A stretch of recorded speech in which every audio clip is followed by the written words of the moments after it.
Hello everybody, welcome back to Rob's Gaming Table. I'm Rob, I'm Mel. and we're here to play some more Frosthaven. Second day in a row, we're back.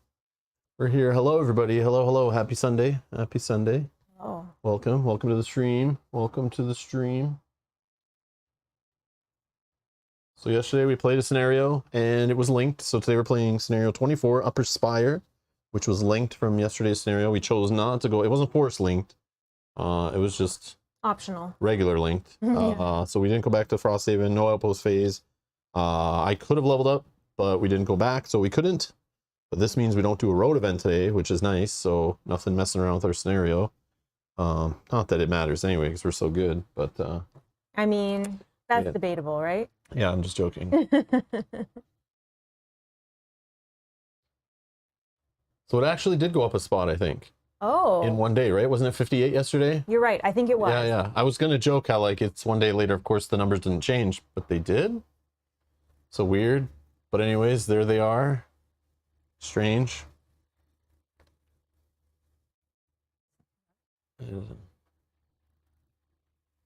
All right, so 24 Upper Spire. As voted on by the chat. Yeah, we did a poll at the end of the last stream, of course, to choose the scenario. And yeah. So let's see the order of things here. So we selected our scenario. We're not resolving a road event. We set up the map tiles, retrieve all monsters. Now we need to shuffle their ability decks. Got it. And then retrieve all overlay tiles for a scenario. Done. Set up the first room. I think so. We'll check in a sec when we read the scenario entry after shuffling all attack modifier decks.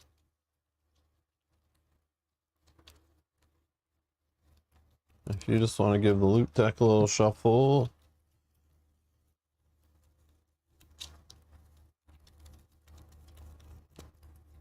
Okay.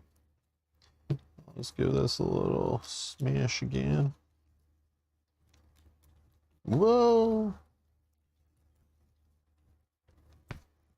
Okay. I'm going to read the scenario entries. Let's take a look what we got here. So we're in the Upper Spire in the Crystal Fields, 2 complexity out of 3. Scenarios complete when all characters have escaped. At the end of that round, read 88.3. Scenario effects, which I ignore scenario effects. I also ignore scenario effects. Okay, so we don't gain curse twice. Okay. Let's read the introduction, then we'll read the special rules. I know there is an FAQ entry, which I will check in a second. Introduction. The dark metal tower was built for some purpose, and you're certain the truth will be at the top. You need to see where this beam of red light leads. When you step into the beam of light, you feel nothing at first. The world around you becomes a crimson-stained version of itself. You feel silly, realizing that maybe this beam was meant only for the transportation of machines. But then you take a breath, and everything wobbles. Your vision bends, and the world snaps with sudden violence and entirely new shape. You have no time to react. If you did, you would almost certainly scream. But in a blink, it's over. And somewhere else, standing in an entirely new room, the redness is gone. But you feel terribly off balance, as if you had been at sea for months and have just run aground. For whatever reason, there is a dry, smoky taste on your tongue. You're in a smaller room now. On upper level of the spire, you think the red beam is still coursing through the center of the floor. And all around it are a number of automatons, just like the workers downstairs, except these are still active. The reason for this is quite clear. Just past the beam hovers another demon, thrashing its long, leathery tendrils in rage. All right. So special rules. We need to shuffle the 12 number tokens face down next to the map. We're just going to use a little pouch. So we got a little pouch with all the number tokens in them, okay? And we'll pull them at random. And it says all corridor hexes in the scenario represent a beam of chaotic energy. All monsters treat corridors as negative hexes. So you'll see the corridors on this floor are right in the center. Those little ones with the gray circle on them. There's the starting room. Okay. Whenever any figure enters a corridor hex, immediately reveal 1 numbered token and apply the corresponding effect to that figure. So it's kind of like a dice roll, except for like as you get sides of the die, they're removed from the pool. But it says whenever all numbered tokens have been revealed, shuffle them all face down again. So we put them all back in the bag. So yeah, once we start drawing some of them, if the good ones start going away, we know it's going to get really bad. But you can see here from 1 to 6, they're all good in our case. But again, it says any figure. So if the bad guys do have to go on them to get to us to hit us, they're going to try to avoid them as negative hexes. But if they need to get to us to hit us, and that's the way they're going to do it, they'll do it. Or if we force movement them on it. But the first 6 are generally good. You know, we got the regenerate, the ward, strengthen, gain bless twice, perform a 4 self heal. Closest monster suffers 4 damage, which is trap damage for the scenario, I believe. Gain bleed, wound, whatever it is in this game. Brittle, muddle, gain occurs twice, suffer trap damage, again 4. Spawn 1 living normal bones at the closest empty non-corridor hex. And then it says this little important line down here: if any character becomes exhausted, the scenario is lost. Okay, and then we have these 3 tiles. They're all separate. We just kind of laid them out in our own little configuration here. They're not touching, so I'm assuming we're going traveling through this thing, because it says when all revealed enemies are dead, so in our room, any character occupies a corridor after applying any numbered effect. Read this. So I'm assuming that will kind of like teleport us up to the next level of the tower is what's happening here, it sounds like, based on the story. Okay. And there's our loot deck. So we do have a little treasure chest in there. We're facing Chaos Demons, Living Bones, and Wind Demons. There's the cave corridor. So we're going to have 8 total, and we already have 3 tiles in use. So there's obviously going to be some in the next room and then some in the next room. And that's probably how we're escaping, actually. It's probably on the last corridor at the top. Yeah. It's like very strategically laid out like this. So it's like we're on the bottom floor. We're going to keep going up the tower. And then you get smaller and smaller. Yeah. So I'm assuming like to go from one floor to another, we clear all these enemies. And then we have to step on these things to pull a token. And just one of us has to, right? I don't know. The way it's worded, yeah. As soon as any character occupies, then we read, which I'm assuming sets up the next room, and they want all enemies to be dead. So that's probably where we'll be able to remove that tile, you know, and not go back down. Is what I would assume from this. Also, yeah, so we should only a couple times have to draw tokens at minimum. So we can't avoid them completely. But I mean, it could turn out good. Could turn out something you don't care about at the time, which is annoying. And it could be bad. So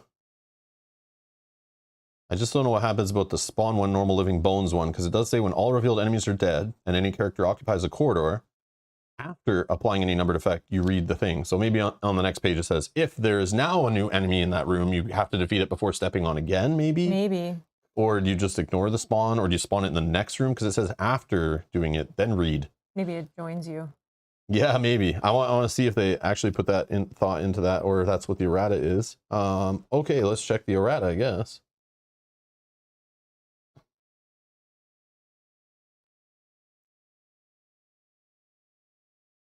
Also, Mr. Wayham, thank you for subscribing. Thank you so much. Thank you. Welcome. Sarah 24, character summons do not treat the special corridor hexes as negative. So if you summon anything, they will just walk right across it. Okay. And they're a figure, right? So that could be bad. Also, it is possible to end up in a situation where the scenario becomes unwinnable based on random chance. To avoid this, section 83.2, which is the one we would read after defeating all enemies in the first room and stepping on a corridor and resolving a numbered defect, should read when all enemies on tile 8A are dead. Oh, maybe that's exactly what you were just saying. Random chance meaning a spawn. Yeah, maybe. Summons the living bones. It's talking about the next tile are dead. So maybe it's missing that, like, how do you win if you can't satisfy this thing? Yeah. And we'll find out when we read section 83.2 or 74.2. But just remember that it's here. When we get to that point, we're reading the next section. We should look at this. It'll make more sense, probably. Okay. Yep. All right, let's zoom out here. So on here, we got our, let me just double check the setup here. Yes, please. So we got a regular living bones. We got an elite chaos demon. Actually, for the chat or viewers to see them better, I like them to be further back so the angle is there so they can kind of see the standees. Could lay them down, but don't feel like it. I like them like that. Yeah, I like it like that as well. It's easy. Yeah, so we can see it. You guys can see. That should be a little better. And I'll just, I'm assuming that once this room's clear, we can remove it. I doubt we'll be able to backtrack, but who knows. And then we have an elite living bones up here. And then we can start in 1, 2, 3, 4, 5, I think is, yeah, 1, 2, 3, 4, 5. Yeah, from here to here. Okay, what else do we have to do for setup? We gotta do some battle goals and things. Battle goals, yeah, it's battle goals. Yeah. So 3 for you, 3 for me. You can go first. All right, sweet. See what we got here.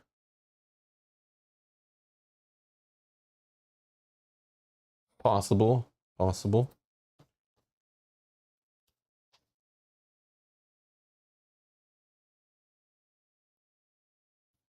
don't know in 2-player, but I feel like it happens. But again, I don't want it to happen. Oh, what's this? Oh, come on. No, I can't. I want to, but I can't. I can't. Yeah, I'll just take the first one. Maybe it happens, maybe it doesn't. Yeah, that's a weird one. All right, Mel, go ahead. Alrighty. Oh yeah, they're saying 1 in the chat. Yeah. Okay, here's my number 1. Okay, I think I could do this probably with my character. So 1 is doable. 2. Need some communication, but it can happen. And 3. I'm not going to take this one because I don't want to have to. No, I'm not going to take this one. So it's going to be 1 or 2. Let me just take a quick peek. I think I go with this one too, right? And I just kind of make sure I communicate that for this to happen. Yeah, let's take 2. Let's take something we can probably make work. Okay, good. Okay. Yeah, okay. Awesome. Gotcha. We're on the same page. Okay, Perfect, good. See, Mitch, we missed you yesterday. Rob, you weren't here yesterday either. Oh, glad you guys are here today. You missed them. I don't speak for everybody here, okay? Just kidding. Welcome. Well, welcome. like some people are common, I know. Gloomhaven, But or again, Frosthaven. remember, we stream on Sunday for a long time. True. And then we stream on Saturday a couple weeks in a row. So it doesn't work for everybody, right? So. No, I know. And then we stream both days this weekend, so. Just noticeable absences. Yeah. It's all good. It happens though. Like I noticed that was the thing early in streaming, is just streaming different times, different days of the week, even different times a year. I'll have different, like, because obviously people off in the summer teaching and that kind of stuff will have different audience. Yeah. On weekdays even. And well, I think this is like, I don't think Ninja was here or Greg was here yesterday either. So yeah. I honestly can't remember yesterday really well, but that stream was also like really quick. So yeah. Oh, your oldest had a band competition yesterday. Oh, I hope it went well. That's awesome. Proud parent moments, when that stuff like that happens. Nice. All right. Do you want to pick or draw like a event? Yeah. These things, right? Battle goals or whatever we want to call them. Scenario goals or something. Alternate tactics. During ordering of initiative each round, initiative order is from highest to lowest. Interesting. Huh. I do have some higher initiative cards I could just choose whenever I play. I always have like 60s and 70s, but that's interesting. This will mess with us. Could mess with the like, enemies just though. With like our going fast yesterday, like Chaos Demon, right? Was all like fast. I think. Didn't they have some like number 1s? I don't remember. Can I peek? We played them yesterday. Yeah, go ahead. Remember. I don't care. I feel like they had 20, we played 14, all these enemies 51, before. 40. Yeah, they go pretty early. A couple, 1. They have late ones. They just have, I guess, 3 that we would say are on the later side. I don't know. That's a weird one. I'll definitely mess it up a lot. All figures. So we got offensive spread is the other option here. All figures add figures. It's everybody, right? Mm-hmm. Add -1 attack and +1 target to all their single target attack abilities. I don't love this. So everyone hits a little weaker, but hits more things. I mean, we should have less of us on the map than monsters, but when you get down to like 1 monster left, it's going to take longer to defeat it. Yeah. I don't like that for this one. And Living Bones already targets 2. So if we do get a summon on the board too, then instead of targeting everybody on the board, I don't know that I'm going to play my summon. We'll see. But I'm not opposed to the first one if we just want to try having one. Yeah, I don't know. We just have to think as we're playing a little bit more weird. Cleverly. Ron, thank you for subscribing. Thank you. Yeah.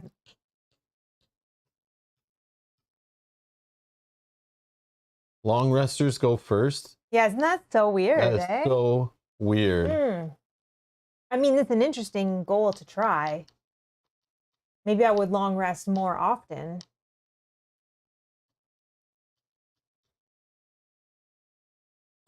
Ron, first time live from Israel. Hello. Welcome. Ron. Do it. I mean, I'm not opposed to trying it. It sounds fun as well. Is this the scenario to try something like that? I don't know. I'm just taking a peek. It's just saying, do it. Do it. Yeah, so it looks like both the Chaos Demon and the... It also matters for us, Living too, right? Bones has like only 3 that are higher. Yeah. I mean, well, the new card... My 89 is way cooler now. No, I'm just joking. I always set that up anyway. 74. I do have... Yeah, because you could like tweak your deck now. Pick different cards based on that. Okay. Objective also go first for focusing. Interesting. So it's just the initiative order has changed, but they'll still focus on who went first, which would be highest initiative. Interesting. I think it's messy. I'll just forget about it and we'll play and see what happens. It's very weird. I'm okay doing it, sure. Yeah, we can try it. It'll just take us a second now to logically set up our enemies. It'll be messy. It's gonna be messy, so messy. We'll probably forget it. But that's what chat's here for, right? Yes, that's exactly. Every single chat will help. Yeah, exactly. Yeah. I'll forget. Like, it's here. It's like, yeah, all right here. But I'll still be like, what? Yeah, I'll try Wait, that's weird. Yeah. So now what we'll do is put your higher card, like, oh yeah, I guess it doesn't. Yeah, you just say this one's my initiative out of the 2 You're instead. Right.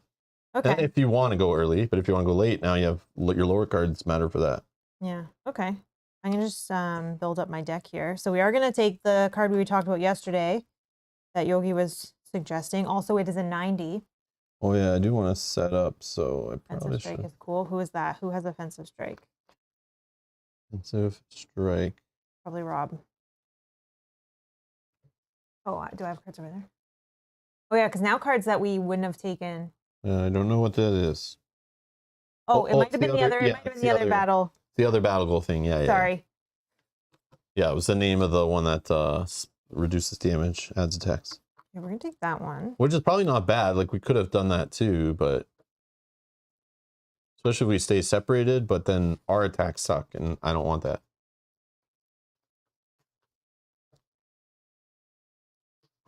Wind demons do. Oh, wind demons have a shield. Okay.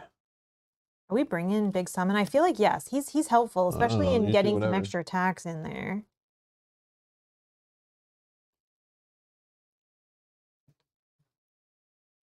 It's gonna do my usual. I have way too many cards, I'm sure. Oh, one too many. One too many.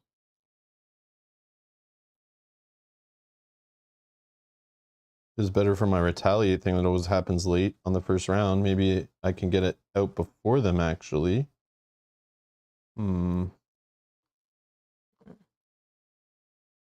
Yeah, maybe I do that. Take that one.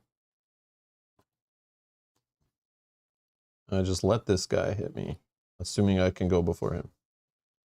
10. So I have to think like an 89 initiative is like 11, right? Yep. So can 11 beat Living Bones and go before him, set up retaliate, let him smack me. I get through his shield. I don't think I want that one in there. Unless he gets that card that says hits all enemies with its attacks, then I'm in trouble. Because it normally targets for 3, right? Yeah, that might be bad. But I do retaliate every single attack, right? So that might be okay. I have shield. Yeah, I'm good to go whenever. Okay, I'm good. Let me just double check I have the right amount of cards. Okay, we got 10. We got the card. Yes. Okay, we're good to go. Good to go. Oh, you've already picked your card. Yeah, like I'm well ahead. I'm like, shoot. Okay, sorry. I didn't need to change my deck, I don't think. I already have some juicy high initiatives, which help with being faster. I'll just choose those other sides. My setup now is better because of this. We should stay kind of apart because these guys can hit multiple people with their attacks. So if I'm over here, I'm distracting this one, you're distracting that one. and then we converge on the Chaos Demon. There's no spawning that I know of yet. So we just need to wipe these 3 dummies off the board, and then we can jump on the corridors and assume we shoot up to the next level. That's what I'm thinking's happening.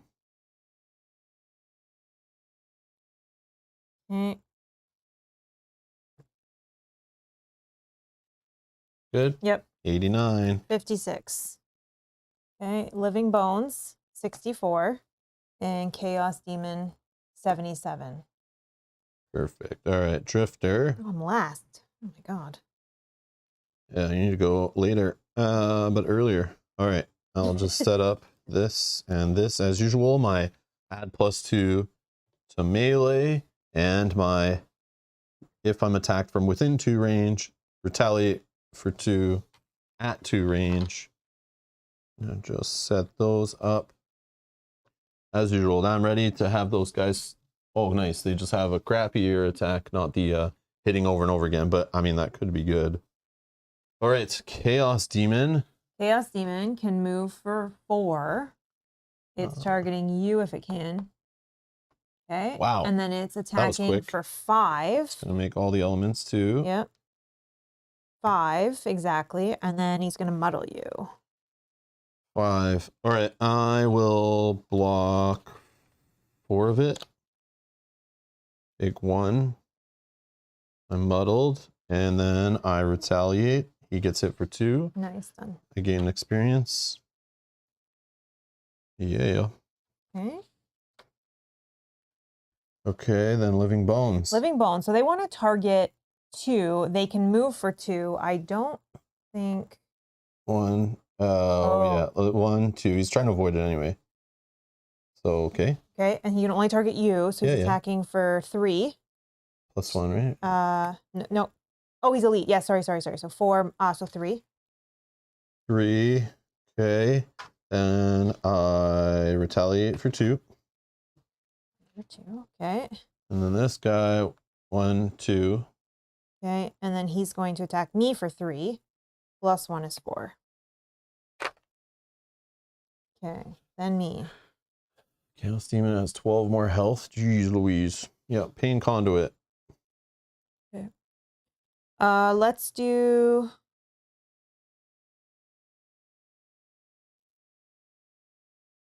Well.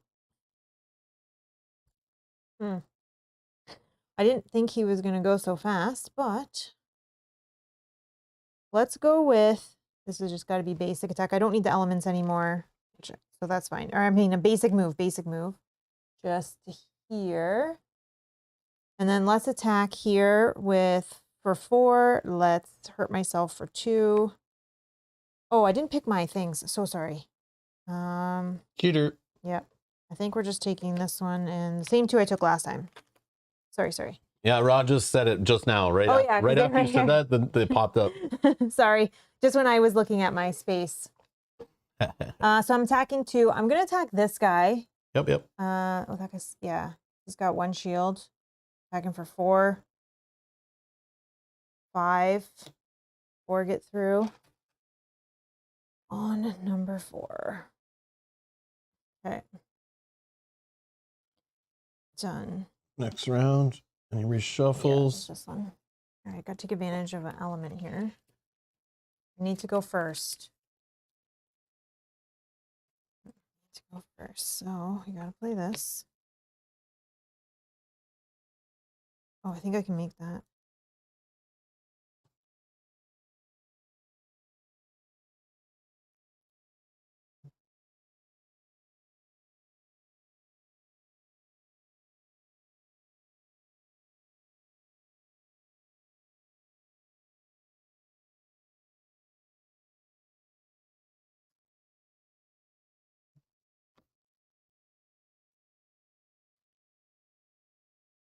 Yeah, I'm gonna have to use that.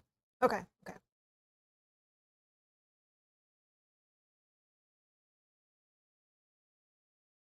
Yeah, 65. 90. Living Bones, 45. Chaos, 77 again. Yes, I'm first. Okay. Pain Conduit. All right, let's set up this card here. Oh, I don't have my little thingy. Sorry, one sec.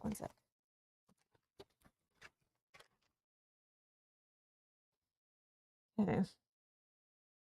So this is, during this and the next 4 rounds, you are unaffected by negative conditions you have, and they cannot be removed. Okay. So during my turn, I'm going to perform a wound. Oh, you could step on these and maybe get some negative ones. But anyways, go ahead.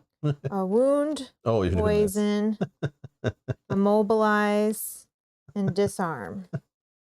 Okay. Flip it. Okay. Then you and 2 enemies within range 3 suffer damage 1 plus X, where X is the number of negative conditions you have. And then I get an XP for that.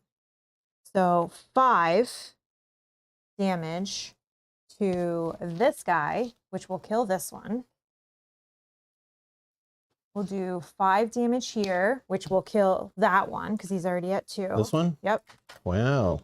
And then myself. Right? You and 2 enemies within range 3 suffer 1 plus X, where X is the number of conditions you have. 1, 2, 3, 4, plus 1 is 5. Okay. Question. Yep. I couldn't move, though, to get closer to that guy. But you're still within range 3 of him. 1, 2, 3. Oh, would you rather him be dead than the living bones? Would he be dead, though? He's 14 health. Oh, not dead. I was just... But the living bones, he had 2 damage. Yeah. Out of 7 he needs. He has shield. I could attack with 5 with pierce. I am muddled, though. But he just would be the easy. Sure. But then again... You could throw your... if I did 5 damage, 5, 6, 7, he'd be 7 out of 14. Yeah, you could... it's okay. It's fine. I just was thinking getting bodies off the board, but... Yeah, go ahead. It's fine. Okay. It's my pierce. Pierce is wasted, but that's okay. Sorry. And then I'm going to create fire again. Okay. And then I got my battle goal. Yep. Okay. And oh, sorry, I need to lose 5 damage. Okay, so Chaos Demon. Just doing the same attack, which is...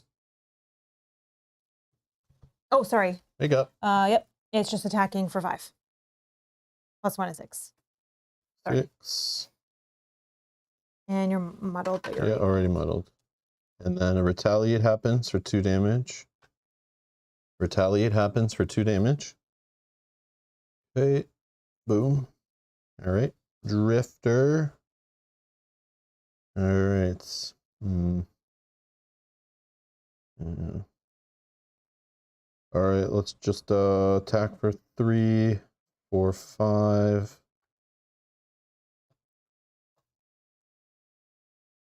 6 damage. Okay, that's the top of this one. Oh, poison should have been used there. What's he at? 10. Yeah, I should have poisoned him. As well as am I using it for? He's poisoned. Sorry. I should have used on that attack. The first one I did, not the second one. And then I'll attack for 1, 2, 3. Plus poison is 4. And I draw like a second one. Okay, so okay, still dead. Yeah. And then this is heal 1. Self. Muddle gone.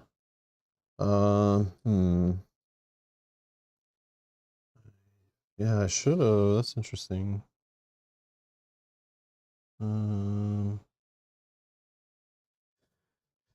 Yeah, I'll just heal 6 self.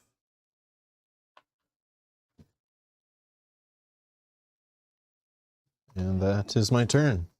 Okay, that's the end of the round. Yeah. Let me get shuffled in there.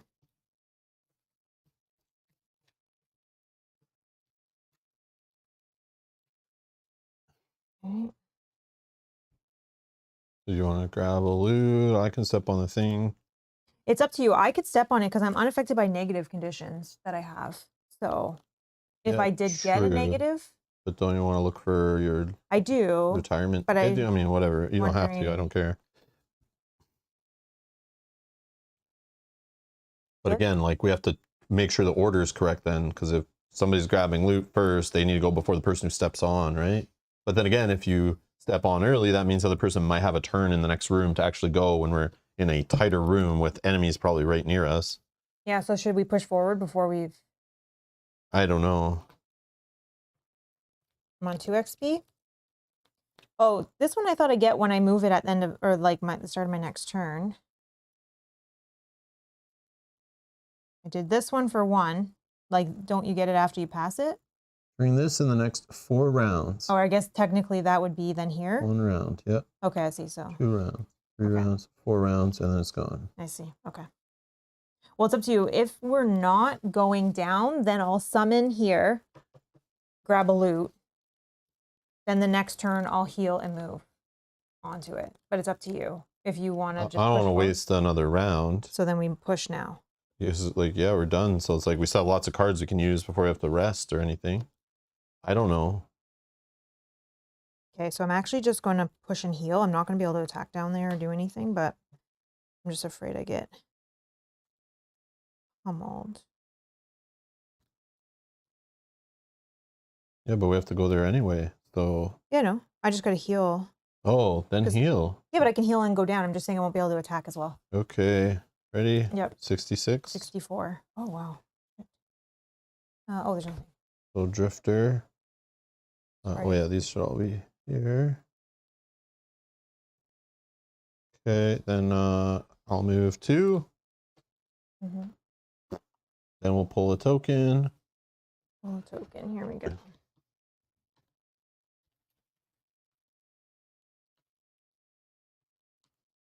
Eight. Oh, I got a string too. 8 is Gain Brittle. Gain Brittle. Fantastic. 8. And then... I'll just put them over here. All right. When all revealed enemies are dead and any character occupies a corridor after applying any numbered effects, read 83.2.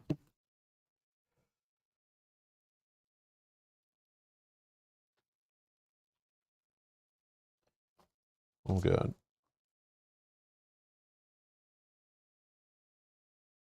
Upper Spire. Seeing no other opportunity for advancement, you close your eyes and step into the red beam. For a moment, you feel weightlessness, and then gently your weight returns as your feet settle into a new floor. It was almost a pleasant experience, but then you open your eyes. You have definitely arrived somewhere new, and this place is also swarming with demons and machines. Okay. So we are on the next one. Special rules. Place any figure occupying a corridor, on tile 15D in an empty corridor X on tile 8A. So let's set up the map. Mm-hmm. Oh, wow. I think like 4 enemies, 2 regular wind demons, 1 regular bones, and 1 regular chaos demon. I need 1 more bones, I think. Regular bones. Yeah. No, 2 winds and 2 bones? No, 1 bones, and then 1 chaos demon regular. Oh, 1 chaos demon. I need those 2 corridor overlay tiles. This is all it told me to get out, so I don't know if we have to take from that. Oh, well, we need 1 more long one. But we probably are okay because let me just read. Maybe it says get rid of the room. Hold on. From now on, whenever any figure enters a corridor hex on tile 15D, nope, it looks like it stays there. After applying any number effect, place them in an empty court. So that's how they handle it. If we did draw a living bones, you're kind of stuck there. Okay. But you can step on it. Okay, so hold on. Let's start from the beginning. Place any figure occupying a corridor on 15D in any empty corridor hex on 8A. Okay, so we just need 2 long ones of the grays. Sorry, I thought it only said to get out 1 of those. No, 4 of each it said. Remember I showed at the beginning? 4 of each. I counted them. 4 and 4. And then I said we're already using up 3. We have 4 more to pull. I thought they were under there. I didn't know. Okay. From now on, whenever any figure enters a corridor hex on 15D, after applying a number effect, place them in any empty hex on corridor 8A if able. Okay. And apply any number effect for it. Oh, as well. No figure can travel from tile 8A to 15D. There is no line of sight or focus between rooms. Character summons on tile 15D Focus on the nearest empty corridor hex. Okay. You can't go back up. I guess. Then it says, character summons do not treat special corridor hexes as negative. Also, it's possible to end up in a situation where a scenario becomes unwinnable based on random chance. To avoid this, section 83.2 should read, when all enemies on tile 8A are dead. Oh, I see. When all revealed enemies are dead, but it means on 8A, when all enemies on tile 8A are dead, any character that occupies a corridor on tile 8A, after applying any number effect, read the next one. Okay. So only these enemies need to be clear because, like I said, it could make another enemy there, and then it says all enemies are dead. But if we both stepped on one of these, we both would be up here, and no one would be able to defeat an enemy in there. Right. Then we'd be broken. Yeah. We can't win, right? Because then you could never defeat all revealed enemies. Okay, so I still have to come down there with you. Okay. Is any figure occupying from now on, whenever a figure enters a corridor hex on 15D after applying number effect, place them on a corridor in an A if able. So you don't need to apply it, or I don't need to apply a number effect now for teleporting, but you do for stepping on here and here, it sounds like. No figure can travel from 8A to 15D, and there's no line of sight between the rooms. Character summons on tile 15D. Focus on the nearest empty corridor hex so that they can get down to your person. Okay. Yeah, okay. I kind of understand what's happening. Let's pull cards. So we've already got ours. Let's do Chaos Demon is 14, Wind Demon is 43, and Living Bones is 25. Where are you? 64. So I am before all of them. Okay. Yep. All right, so I can put myself on any corridor hex. I do have a little range attack I was doing. I wish it was melee and I knew there was a guy right beside a corridor hex, but I'm pretty sure I moved 2 to get there. This guy, the Wind Demon's going to disarm you. If that helps on who to target. He only has disarm. He has 4 health with 2 shields. There's 2 of them, so I can't really get away from them. 4 health, 2 shields. Yeah, I doubt that's gonna do anything. What I could do is, let's do this. Let's put myself here. Yeah, this is rough. What about the bones? Bones is attacking for extra movement, 1. So they'll reach me wherever I am. Yeah. Chaos Demon can move, however, and will turn on Retaliate 2 at range 2. So it doesn't really matter. So what I think I'd do is just go here. And then I will... no, let's go here. This guy's got to go like all the way around. So maybe, but he'll just step on it if he needs to, which is bad. But I don't want all these guys stepping on it. I know these 2 won't. So here's what I'm going to do. Move the character token on your persistent abilities back 1 slot. I'll move back the Retaliate 1. Oh yeah, having brittle, that sucks. Let me do a heal 1 just to get rid of that. Yeah, that's a good call. Okay. And then we're going to attack for 2 at range 2 on the Living Bones. That's a big fat null. Okay, great. And then we'll move the token back on one of our ability cards. Let's move it back on this one again. Okay. Then we're going to use this Filament Flask and make this guy suffer 4 damage, so he should be gone, right? Yep. Okay.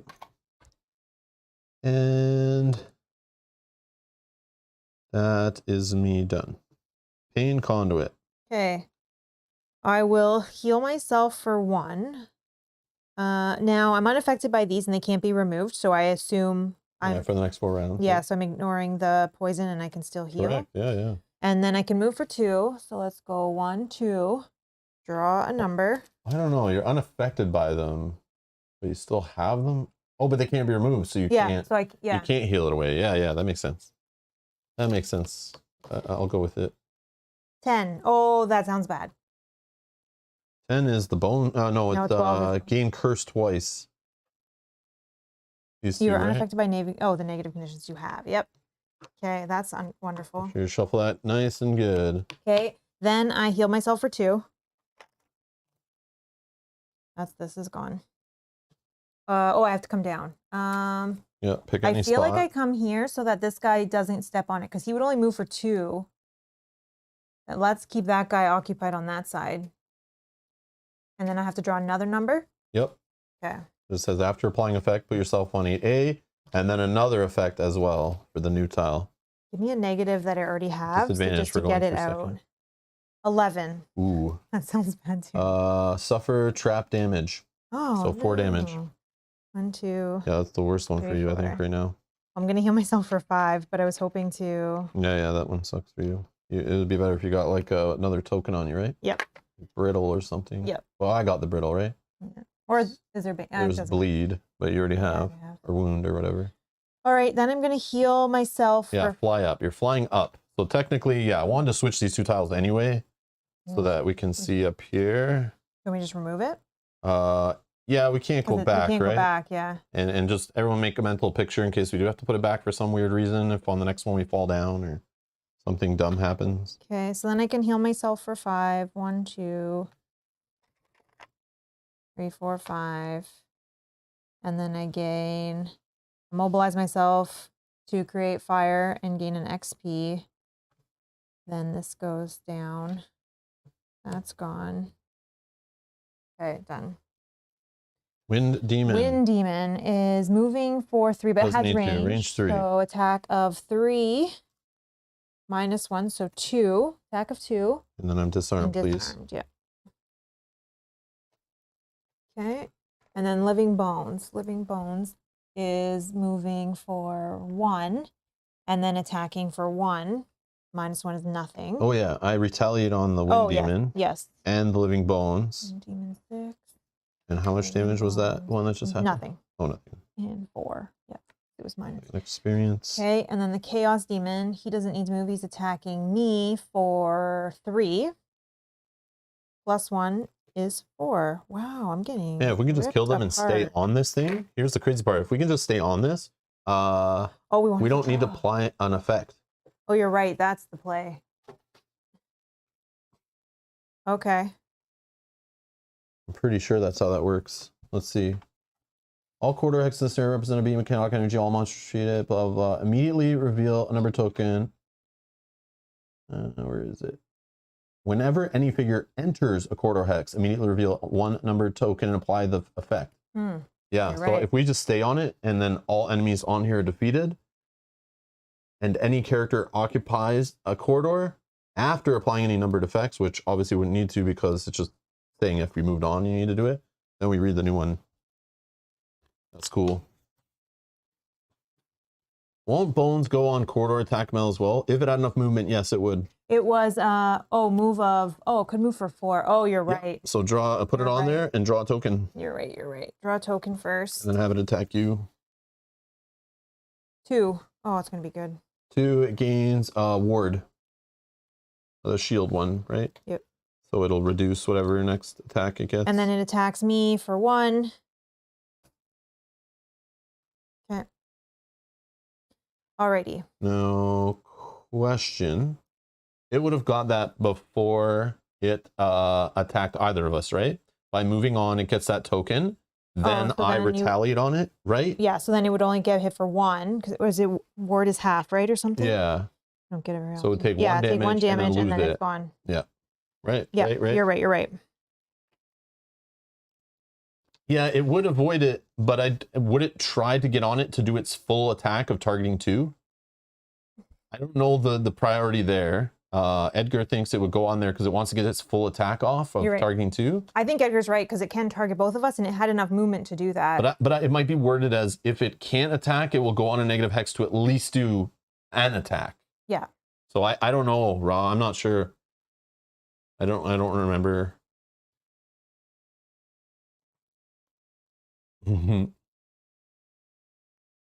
Yeah, I think it's yeah, right. it's just the question is, does it prioritize its full attack, or is it okay if it gets at least one attack off?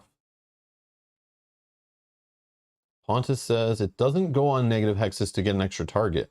It won't? Yeah, see, that's the problem with the game. There's so many weird situations. That's why I'm asking. I don't know. Pontus says no, it wouldn't. So it only prioritizes one attack, not its full attack? Hold on. Yeah, we can look up in the rules just to make sure. Yeah, Rob was just asking. No, it's a great question because, I mean, I don't want to take an extra damage. Negative hex 41. Yeah. Or it could be like a monster attacking.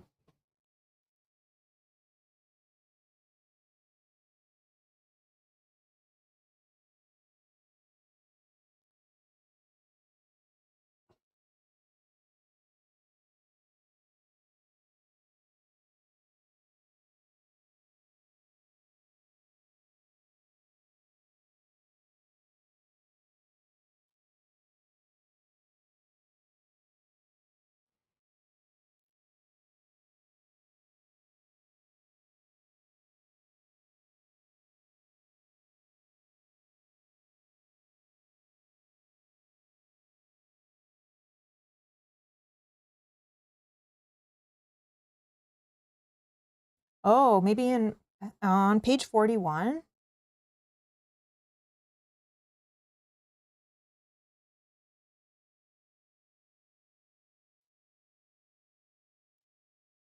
What about it? Go to path priority on page 41. And it's in that first little paragraph here. Monsters always prioritize a path that triggers the fewest negative hexes, like traps and hazardous terrain, even when that means not maximizing targets. There's our answer. Yeah. Done. Pontus for the win. So I can't hear. Oh, sorry. Pontus. So Pontus was correct. Yeah, I take the 1 health. I'll shuffle that 0 back in. I'm sorry, you have to mark this one in the not correct column. That's okay. We all learned something though. That's good. And Ra's question. And he's not on there. Ra's question about avoiding negative hexes is correct. Yeah, it doesn't prioritize like the craziest attack. I think it only does it if it at least can do one attack. So it's not targets, right? Yeah. Okay, so we put him back to 2. Put the ward 1 token back in. Put the number back in. Yep. Yep. Okay. Okay. So we would just attack me. You're just curious, says Edgar. No, Edgar, I'm sorry. Fair point. Fair point. I was on your side for a minute. Edgar's got 43 points in the win column, correct column this year, and now has like probably 2 in the wrong column. So I'm sorry, Edgar. Maybe 2. I checked with the judges. That's a point against you. I'm sorry. That was a good question, though, on both sides. I'm just kidding. It's all good. All right, I'm ready. Thanks for bringing it up, though, because I wasn't sure. When you said it, I was like, maybe it does. I'm not sure. I forget. I blame Bob. Yeah, okay. Damn, Bob. What about Bob? Okay. So was that all? Yep, that was the end of the round. Bones, Chaos Demon already this thing attacked you? Yep. And where is it? It's got retaliate, but we're not hitting it right now. No. Oh, it's been the. Now, would it have moved to try to attack both of us? No, right? No, because no more targets. We just read about that. Yeah. So, okay. These go all down. This gets shuffled.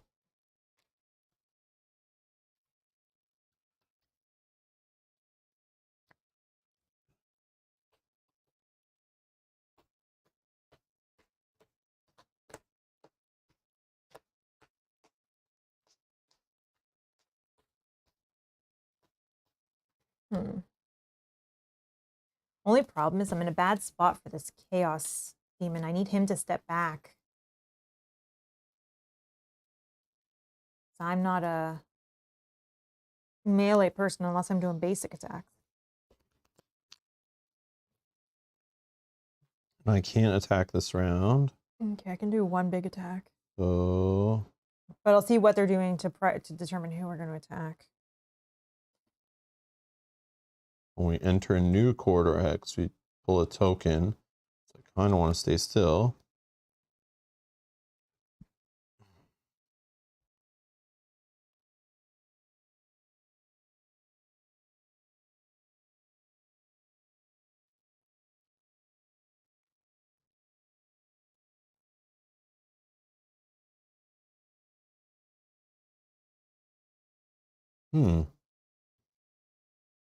Could long rest, get my items back. I don't know if that's smart yet, but I mean, if I'm not attacking, might be the time. You will be priority. Yeah, that's true. But I have lots of health. Hopefully I can get rid of one of them. So we're taking less attacks. No, I'll do this. Okay, let's go 62. 78. Living Bones, 81. Chaos Demon, 42. 43 for the Wind Demon. Like this? Yes. Living Bones, me, you. Yep. Okay, so the Living Bones is not moving. He's just doing an attack +2, so he's attacking a 4 to Rob. So attack of 4.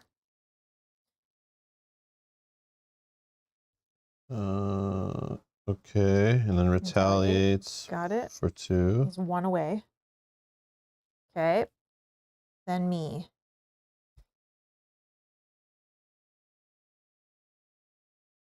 Oh, annoying. This guy's annoying. I need to get rid of this Wind Demon, I think. Like, disarming and stuff is annoying. If you move onto a corridor. No, I don't have to move. See, I can hit one of these guys.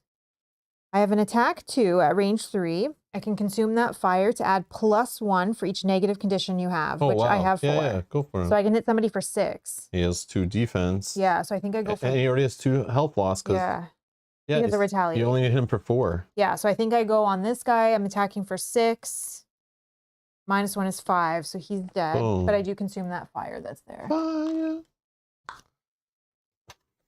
Okay. Yeah. So he's gone. Wind Demon's gone. Okay. That was this one. And again, XP for that. Then this one, I can move 2, but I'm not going to move 2, but I will put up the retaliate for when that guy hits me back. Yes, yes. And then this goes down here, and I get an XP for that. Okay. Okie dokie.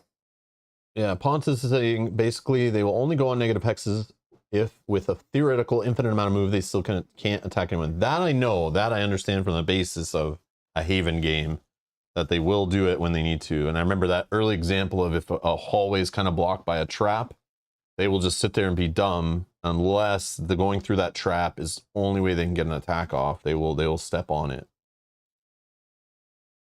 Yeah, careful when you teleport. You guys are kind of low. Exactly. That's why I'm thinking of long resting before. So we got to leave at least one enemy alive before like resting or getting my items back and heals. Yeah, I agree. I think in a minute we're only going to have this guy, because even if this guy attacks Rob one more time, he's dead. So Drifter time? Oh yeah, sorry. Done? I'm done. Yes, thank you.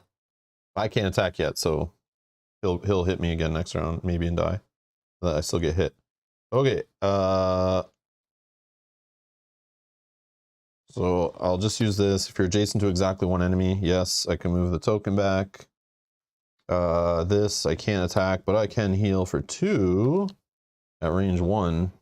You go ahead. I can get my heal 5 back, and I'm gonna long rest. What's your total health?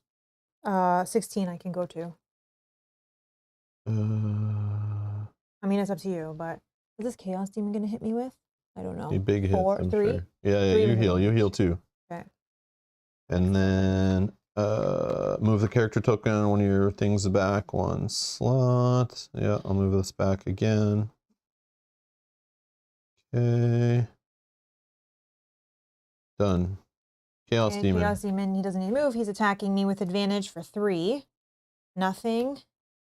Or okay, so he's gonna attack me for 3. So 1, 2, 3, and then I have retaliate 2. Well, it's only 11 health version, number 4. Yep. So 9 more damage and it's dead. All right. Do I just play these 2?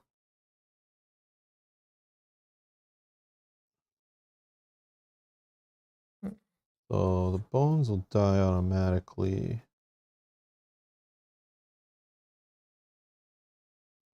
Yeah, I think I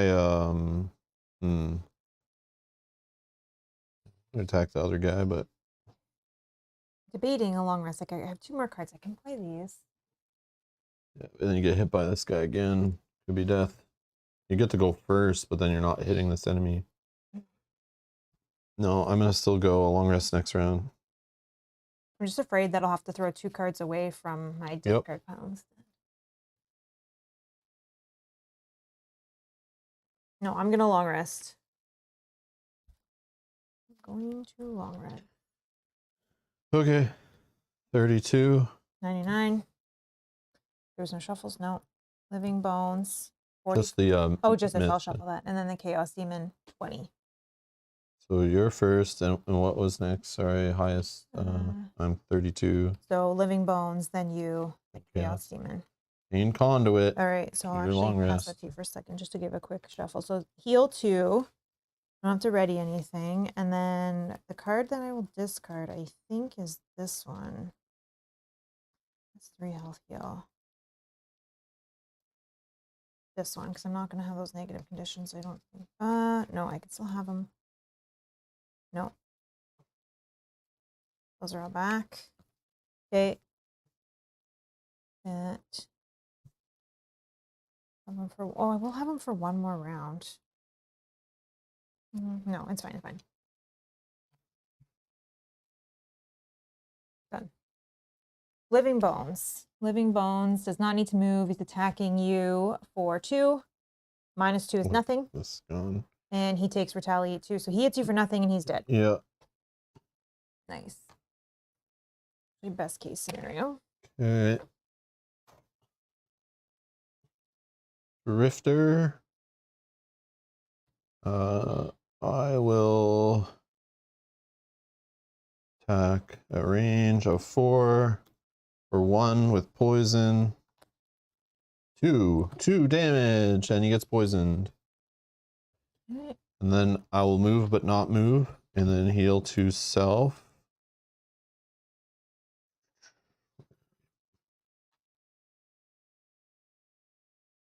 And that is me, Chaos Demon.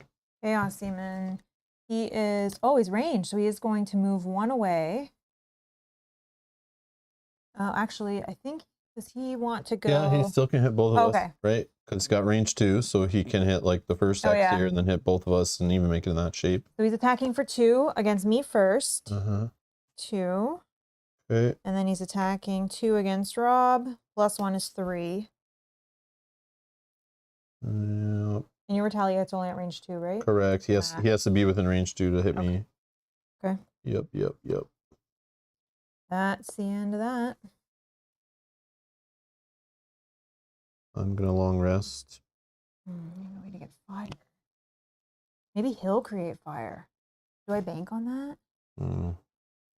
One of his cards, I think, but yeah, but this is the last time I can use all these negative conditions.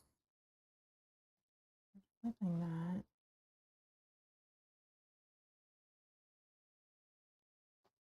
Yep. We're gonna hope that he plays his fire card. Okay, 99. 29. Ooh. I need to go low because his is 51. No. Oh, he's gonna. Oh, there's no darkness. He's in the middle, right? Yep. Okay, my long rest. I'll trash this card. Take these back. Ready these up. And then I'll heal for 2. Chaos Demon. Chaos Demon is going to. Oh man, he's gonna move back. He's going to attack for 4. -1 is 3. Or 1. Okay. Wow. Then I'm gotta watch out because when this shit wears off, right, you're gonna bleed and die. I'm gonna heal myself 5 right now. You're gonna die, man. I know. No, I'm gonna heal myself for 5. Okay, so then you're not invincible forever. I'm going to heal for 5. I'm going to take Muddle to create air and gain an XP. And then that's too bad. I was really banking on the fire, but that's okay. Then I'm going to attack for 2 at range. Oh, it's disadvantaged now. This stupid guy is so annoying. You can move and draw from the bag, right? Oh no, you had a heal, right? What did you do on the bottom? You healed. Yeah, so you're not moving. No. Yeah, just do disadvantage. I'll just do disadvantage. It's fine. So it's attack of 2 plus poison is 3 with disadvantage. Okay, so it's 3. That's 7. 7 out of 11. And then I don't get the XP for that. Then this moves off. I get 1 XP for this, and it goes in my discard. So all my negative conditions are now in effect. Oh, no. But that's okay. I have a heal. I have this card, but I can heal them away. Yeah. New round. Okay. I need to shuffle now. So we got to play this.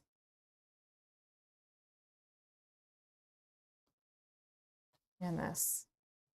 I got this, I think. Good? Yeah. 61. 64. Chaos Demon. 1. Oh, nice. Okay, perfect. Pain Conduit. That's me. I will... do I do that first? No, I want to give him the wound, I think. Yeah, he can take wound. So let's do this. Let's attack for 2 at range 3. It's going to be disadvantaged, I know. I'm going to consume the air to give it +2 and gain an XP. And remove 1 negative condition you have to give it to the target of the same. Give it the target you would lose your stuff at the end of your turn, the stuff that's temporary, right? Oh yeah, this is gone. Like some of it only lasts for till the end of your next turn. This I got during my turn, so I think that one I still have, yeah. So he muddled you last turn, yeah? No, I muddled myself. Oh, okay. With the heal. Gotcha. Remove 1 negative condition you have to give it to the target the same condition. So I'm going to give him that. So I'm no longer wounded. Okay, so I'm attacking for 4 with disadvantage on this guy. -1 or nothing. Nothing, that's fine. Okay, then I'm going to heal 1 self, which removes my poison. Then I'm going to move 2, which I'm not going to move. Then I'm going to heal 2 self. Then my muddle and my mobilize go away. Oh, my mobilize would have gone as well because that was from before. And we have no more conditions. But that attack whiff, that sucks. Drifter. All this attack, range 2 for 2. 2 damage. 2. Plus poison is another one. There should be. Is he dead? Nope, 1 away. So he'll bleed on his turn. Nice. The only problem is we need to make sure he goes first, so we still have our full next turn. Oh, he's gonna go this turn. Oh, he's gonna go this turn. Then we teleport up. Whoops. I mean, hopefully that's okay. Okay, well, I'm just gonna not move and shield for 1. Get ready for the next pain drain. Yeah. All right, then Chaos Demon will bleed. When all revealed enemies are dead, characters occupy a corridor. Any character occupies a corridor, which we both do. After applying a numbered effect, which we don't because we didn't move. 74.2. Excuse me. 74.2. Upper Spire. Well, it worked last time. You keep your eyes open this time, and you can see the new foes materialize around you. Okay, let's set up the room first, and then we'll read. So we need 1 regular Wind Demon, an Elite Chaos Demon, and an Elite Living Bones. So 3 enemies. We need corridors in the middle again. We need the long one and 2 little ones. Okay, got it.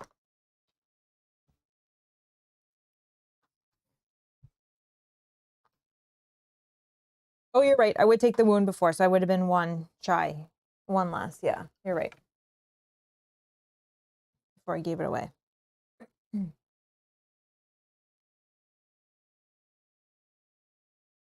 Oh gosh, this one is going to be where it all falls apart. Okay, so it says special rules. Place any figure occupying a corridor on tile 8A in an empty corridor hex on 4B. From now on, whenever any figure enters a corridor hex on 8A, which won't happen, we'll apply a hex again, blah, blah, blah. Or a corridor hex, draw a token, and apply number effect. Okay. No figure can travel from 4B back to 8A. If there's no line of sight, same thing as last time. Character summons on tile 8A, focus on the hex. And then it has the same FAQ rules, whatever. So when all enemies, revealed enemies are dead on the last tile, and any character occupies a corridor hex on this one, after applying any numbered effects, read 12.5. Oh. So maybe that'll tell us about how to escape. Uh-oh. Yeah, this is bad because this is also, they all get to go. Like, we're going to jump down there. Yeah, it still hasn't told us about escaping yet. What that is. Interesting. So yeah, so we can choose where to go. I just have shield 1, so I can take a little bit of a beating. So the only one that was on the board was this guy. Yeah, so now we gotta draw a new card for Living Bones, what you're saying? Yeah, Living Bones is gonna go 74. Oh, Wind Demons weren't there either, right? Yeah, so we need a Wind Demon new card. 21. So put them in the order. So 74 was Living Bones and Demon. That was already the card he had. Okay. So this guy. Okay, hold on. So where are we going? I know, I'm looking. Oh, I see you. So Living Bones is not going to move. Oh, it is going to move. Never mind. And then it'll hit enemy with all of its attacks. So it attacks for 3. So it will smash, smash, smash. So I mean, I have shield 1, so I can try to eat it. I have my defensive items. And so, retaliate, and we right? don't want it to try to cross the thing unless we want it to get something bad, but we've seen them to draw a lot of the bad tokens already. Okay, Chaos Demon is already range 2, and then this guy. Oh, this guy's gonna he's gonna push.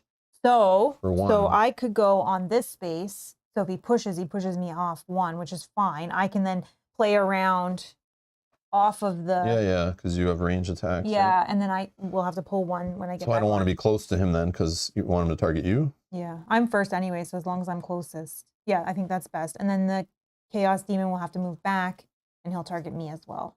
But his attack is only 2, so his attack is 5. I might have to pitch a card for that, which I think is okay.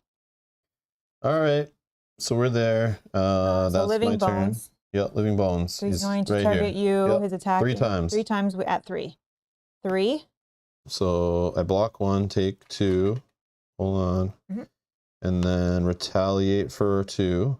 Number 4. Okay, he's gonna rip through my retaliate here. And then he's attacking you for 3 + 1, 4. 4. I block 1. I lose 3.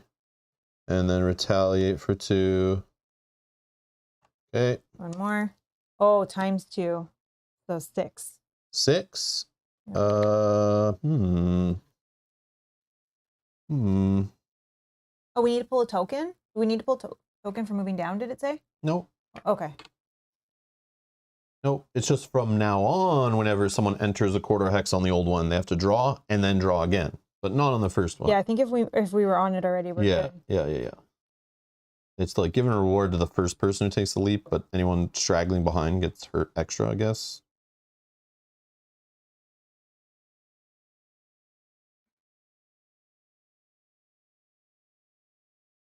Because it does say, from now on, whenever any figure enters a corridor hex on 8A, after applying a numbered effect, place them in any... What the hell? That doesn't even make sense. Yeah, I think because it's assuming that both of us aren't on it at the same time. Maybe. Oh yeah, which we can also get rid of this and move that closer. We did enter a new one, though.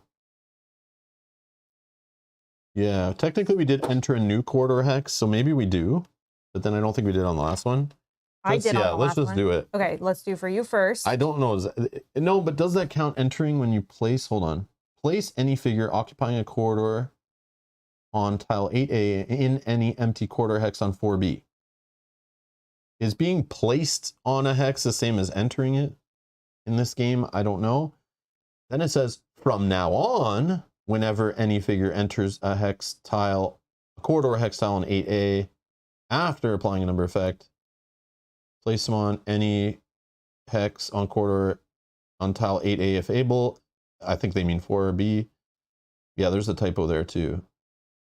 Yeah, that's a typo. So I don't know.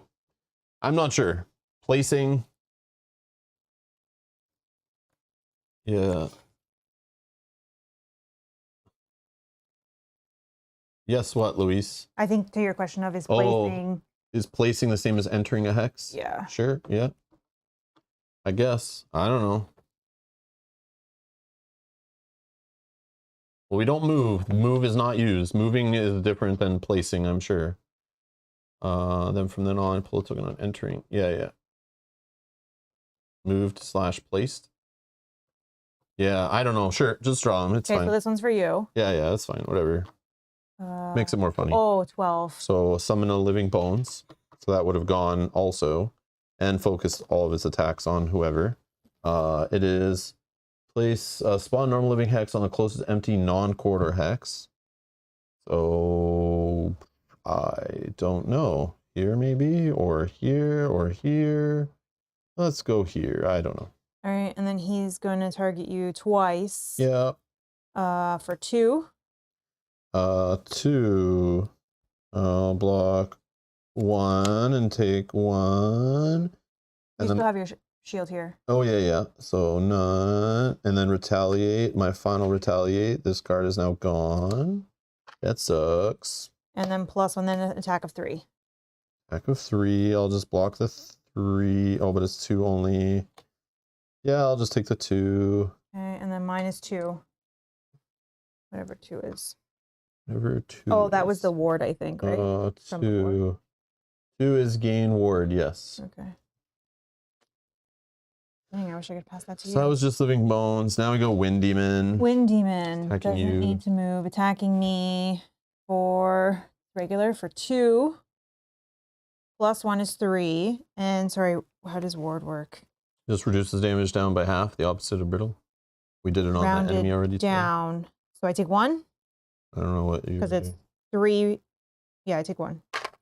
3 rounded down. Yeah, remember the ward got put back in the bag? We didn't actually do that because of the ruling we went back on. Yep.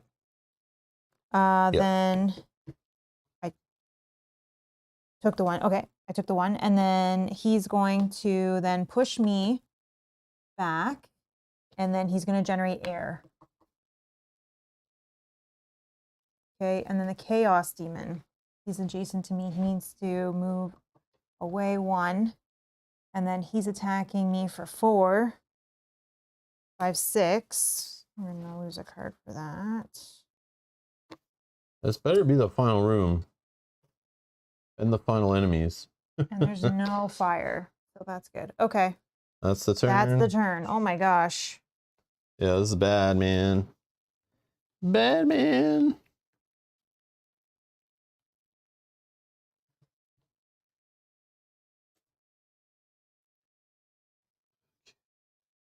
Well, the living bones are almost dead. Yeah, but I don't have retaliates anymore, which would have been sweet. So yeah, I should probably just try to hammer 1. I'll shuffle this in 1 sec. I'll just pick my cards first so that.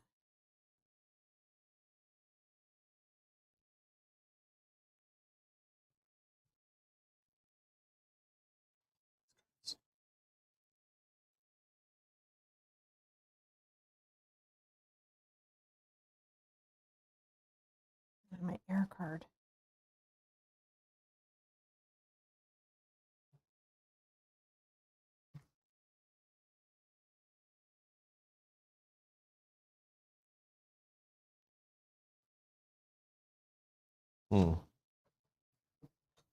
Oh, he also muddled me, this Chaos Demon. Why do you attack you though again? Because he was right here, so he would choose me, and then I see. Yeah. Okay.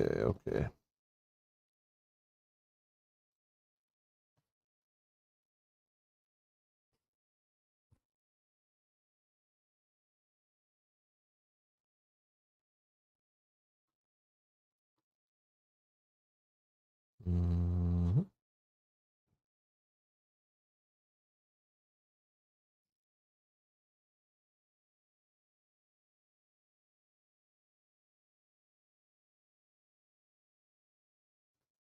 $65. 56. Living Bones, 20. Chaos Demon, 77. Wind Demon, 43.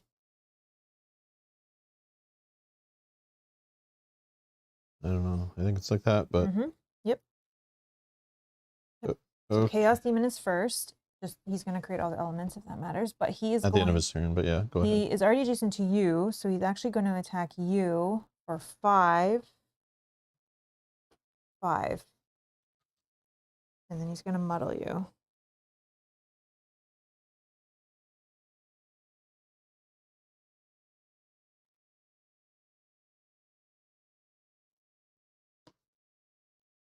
Okay. Okay, then you.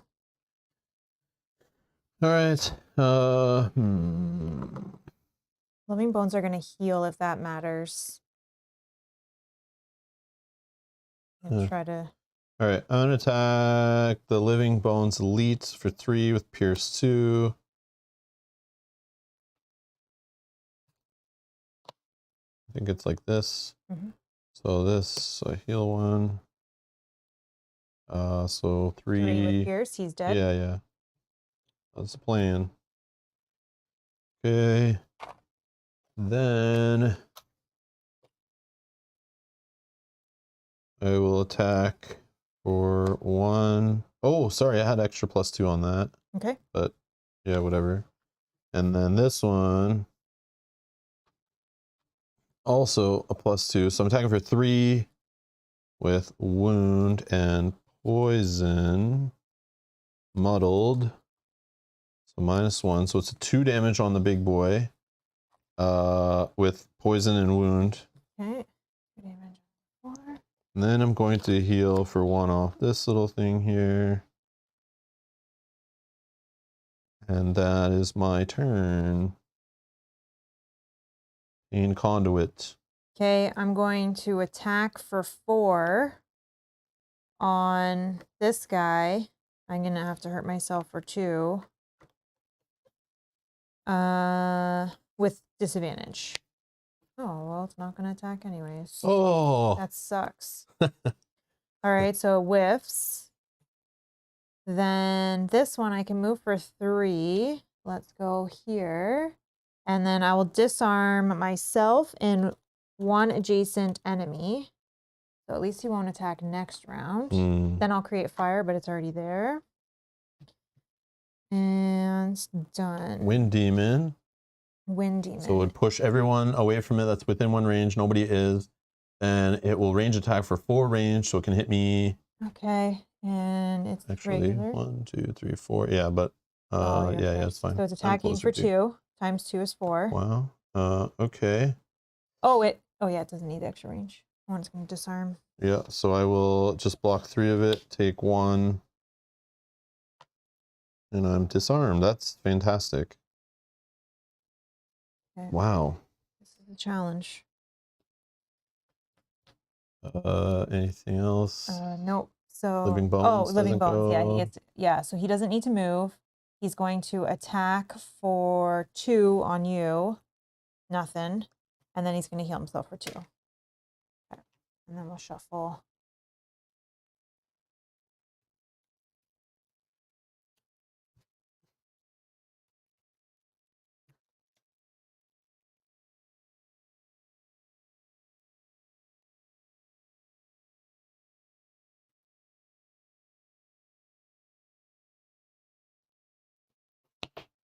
I'm going to long rest. 62. 99. I just got to shuffle this one before I can pull that. Yeah, you have to shuffle your own deck too. No rush. Okay. Living Bones, 45. Chaos Demon, 1. Wind, 21. Okay, so I'm 99 and you are what? 62? And then Living Bones, Wind, me. Okay, so I'm first. So I'll heal 2. And I will lose 1 of these cards. 1.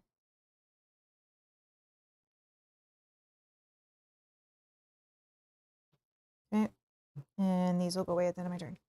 Drifter. I will just not move. Because it doesn't matter. This guy's not doing anything, so don't worry about that. Oh, he's doing stuff, but not attacking. Yeah. Oh, and I'm sorry. Nope. He went first before. Yeah. He went before that wound went on. Okay, so I'll heal to self. Okay, then I will heal 2 at range 1.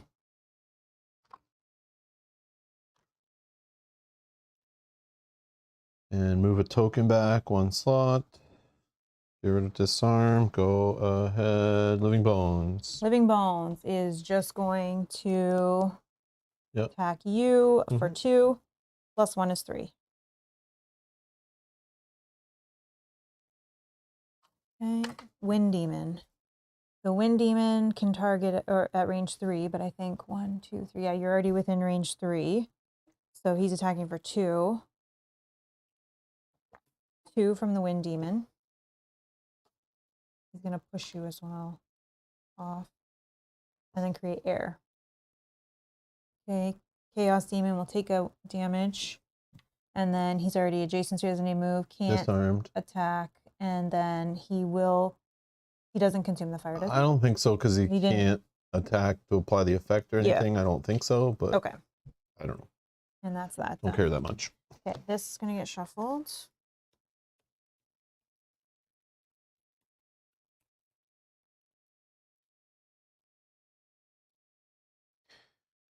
No.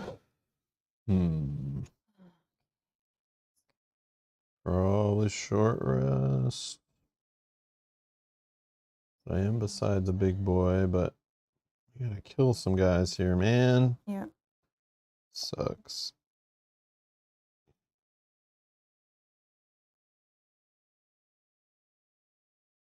Yeah, I'll short rest, I guess. Oh my god.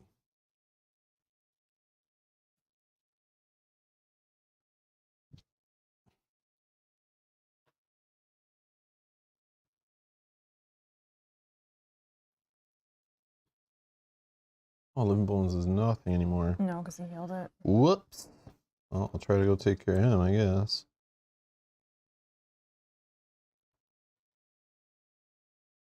The Wind Demon, man. Oh, this guy's rough. I know, I'll try to get him. Maybe I can reach But I don't have Piers, so I'm hoping. Yeah, that's what I have. But yeah, maybe I should just run for him. 1, 2, 3, 4. I would need to move, which I lost that card long ago. So can't even reach him. Even with jump. Oh, hold on. Jump of 1, 2, 3 would work. Yes, yes, yes. But how early is all this? Too early. I need to move 3 right now. Yep. All right, 31. 64. Living Bones, 81. Chaos Demon, 51. Wind Demon, 37. So, oh, I'm second. Living Bones, me. Okay. I think it's like Chaos this. Demon. I'm 31. Yep, that's exactly right. Okay, so Living Bones doesn't need. Oh, he can't do anything. Perfect. Great. Okay, ping conduit. All right, I'm going. So you're going for this guy, right? We're good with him? Unless something's sticking me or I don't know. Sure. Yeah, whatever. Okay. Or do I just try for the. Maybe I just try. Okay, so I'm going to move for. Or sorry, I'm going to heal self 1. I love this card. Heal self 1. Then I can move for 2. Thank you. The One Gunslinger 21 says, "Good day. Just stopping by to drop a like. Good luck. Thank you so much. Thank you. Thank you so much. Have a great day. Have a great day." Okay, that's that. Thank you. So I could attack the Living Bones. Oh, I'm going to give myself wound. I should have long rested Alan. Yes, I should have. I think it would have been a better play, but in my mind, I don't want to. I just want to kill an enemy so bad. Okay, this guy, we're not going to kill him. We're going to, I think I'm going to do what my gut's telling me to do. So I'm going to attack for 2 at range 3, but I'm going to consume the air to make it +2. So attack a 4 with 1 XP. And then remove 1 negative condition you have to give the target the same condition. So we'll give Living this Bones one number 6. that. Okay, so I'm attacking for 4. Can't get through his shields. Yep. Same thing. All right. Well, at least he's wounded, I guess. Done. Wow. Chaos Demon. Chaos Demon. He is already adjacent to you. He's attacking you for. Oh, he's gonna take a wound first. Sorry. Attacking me for 6? Really? Wow. Flip that too. Should be 4. Cool. -1, 5.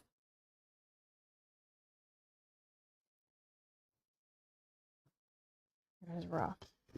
Yep. Okay. Wind Demon. Wow. Oh gosh, what is this? At least I spent the air. So he can move for 4. Can he get into some? I don't think he can get into that configuration because the way we're separated. So he's coming at me. No, I can't. All right. Okay, so he's gonna move for 4. 1, 2, 3. Wait, what? Oh, it's melee. Oh, weird. Yeah. And then he's going to attack me for 2. 2. Okay. And Drifter. That probably changes, I guess. Yeah, that ruins. But can you? 1, 2. Yeah, I can do it off of the hex, I guess. Maybe you'll get a good thing out of here. A lot of the bad ones are gone. Okay. Why did I think I had to use jump? Because you didn't want to enter multiple of those. That's why, right? Yeah. But entering one might not be bad. There's a lot of good conditions in here. Heal 4. Yeah, true. Enemy Okay. suffers Let's still do the jump for 3. Oh yeah, shield. So 1, 2, 3. Give us a good one. Give us a good one. I think 6. 6 is bad, probably. No, I think 6 was good. The closest monster suffers trap damage. Which is 4. Let me just double check. That ruins my attack, though. Now I don't have my pierce attack, which I then would love to do on this guy, but... Oh, well. I mean, but then it says successful straight through. He's dead. Yeah, 4. He's dead. Yeah. Drop a loot. Damn it. And so Wind Demon's gone. Attack for 3 with pierce. Oh, yeah. Hold on. I could move the token ahead 1 slot to at least get something out of this. Oh. So now it's a range 2 attack. For only 3, though. Did you attack him? I know. I'm just doing it on this guy. Yeah.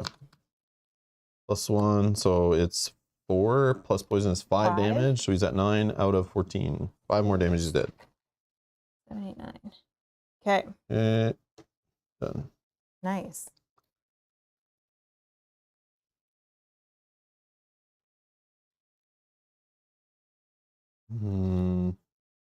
Let's see. Long rest, maybe. But what am I doing? I'm definitely doing this. Yeah, I think I'm just gonna long rest. It's weird, but I think it's a safer play with the jump and the... Yeah. Although I could just move 1 forward. But one of us needs to be on a spot too. So I can get on a spot. Hold on. I don't have a range attack to even hit anybody. I can. And I'll see what the situation is looking like. You can long rest if you I'll long rest. need to. Yep. All right, 56. 99. Living Bones is 12. Chaos Demon is 98. Oh, gosh. Drifter, long rest. So we'll get rid of this one.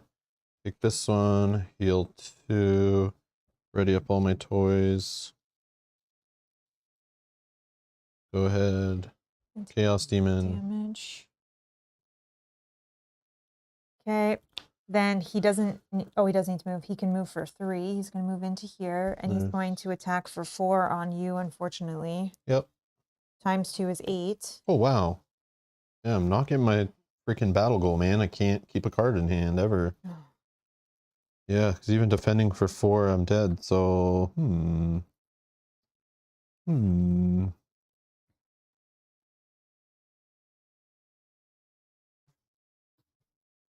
Oh, well. Because Rob is, like, we're both beside each other, right? Yeah, and Rob is first I'm in earliest, initiative. right? Yep. You're probably thinking of long resting, keeping me at the end of the initiative. Yeah, I think it's confusing people, I think. Yeah. Again, I don't know how it's worded with who they focus on and they breaking ties. Is it who goes first initiative order, or is it who played like the lower number of card? I think this changes all of that because this changes initiative order. And I'm pretty sure monsters care about who went. We always say who went first, but it's like maybe it's focused on the number printed on the card being lower. I don't remember. I don't know. And I don't care to know really, but this game. Not that we've been playing the whole scenario. So. Yeah. It's fine. Yeah, we'll just play it that way. But yeah, we're not sure. So don't do what we do because we're never sure. Well, isn't this like 1-2 or 1-2? That's where he was. So we're both exactly the same distance. Yeah. So he moves 1. He can target both of us. Well, like this is exactly the same. It would be me, and he can reach me. So boom. Yeah. Yep. They changed that from Gloomhaven. Players choose.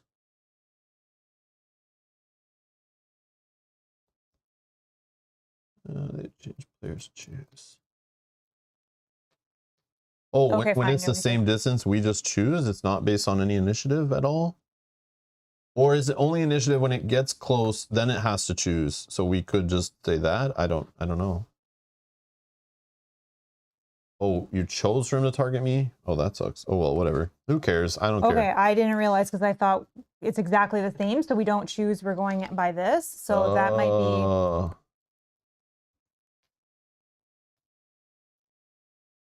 Wow. We must have been doing that wrong. Like, that's how I've always literally played. 40 episodes. Yeah. It's crazy. Like 39 but episodes. I mean, most situations aren't like this, maybe. So it's.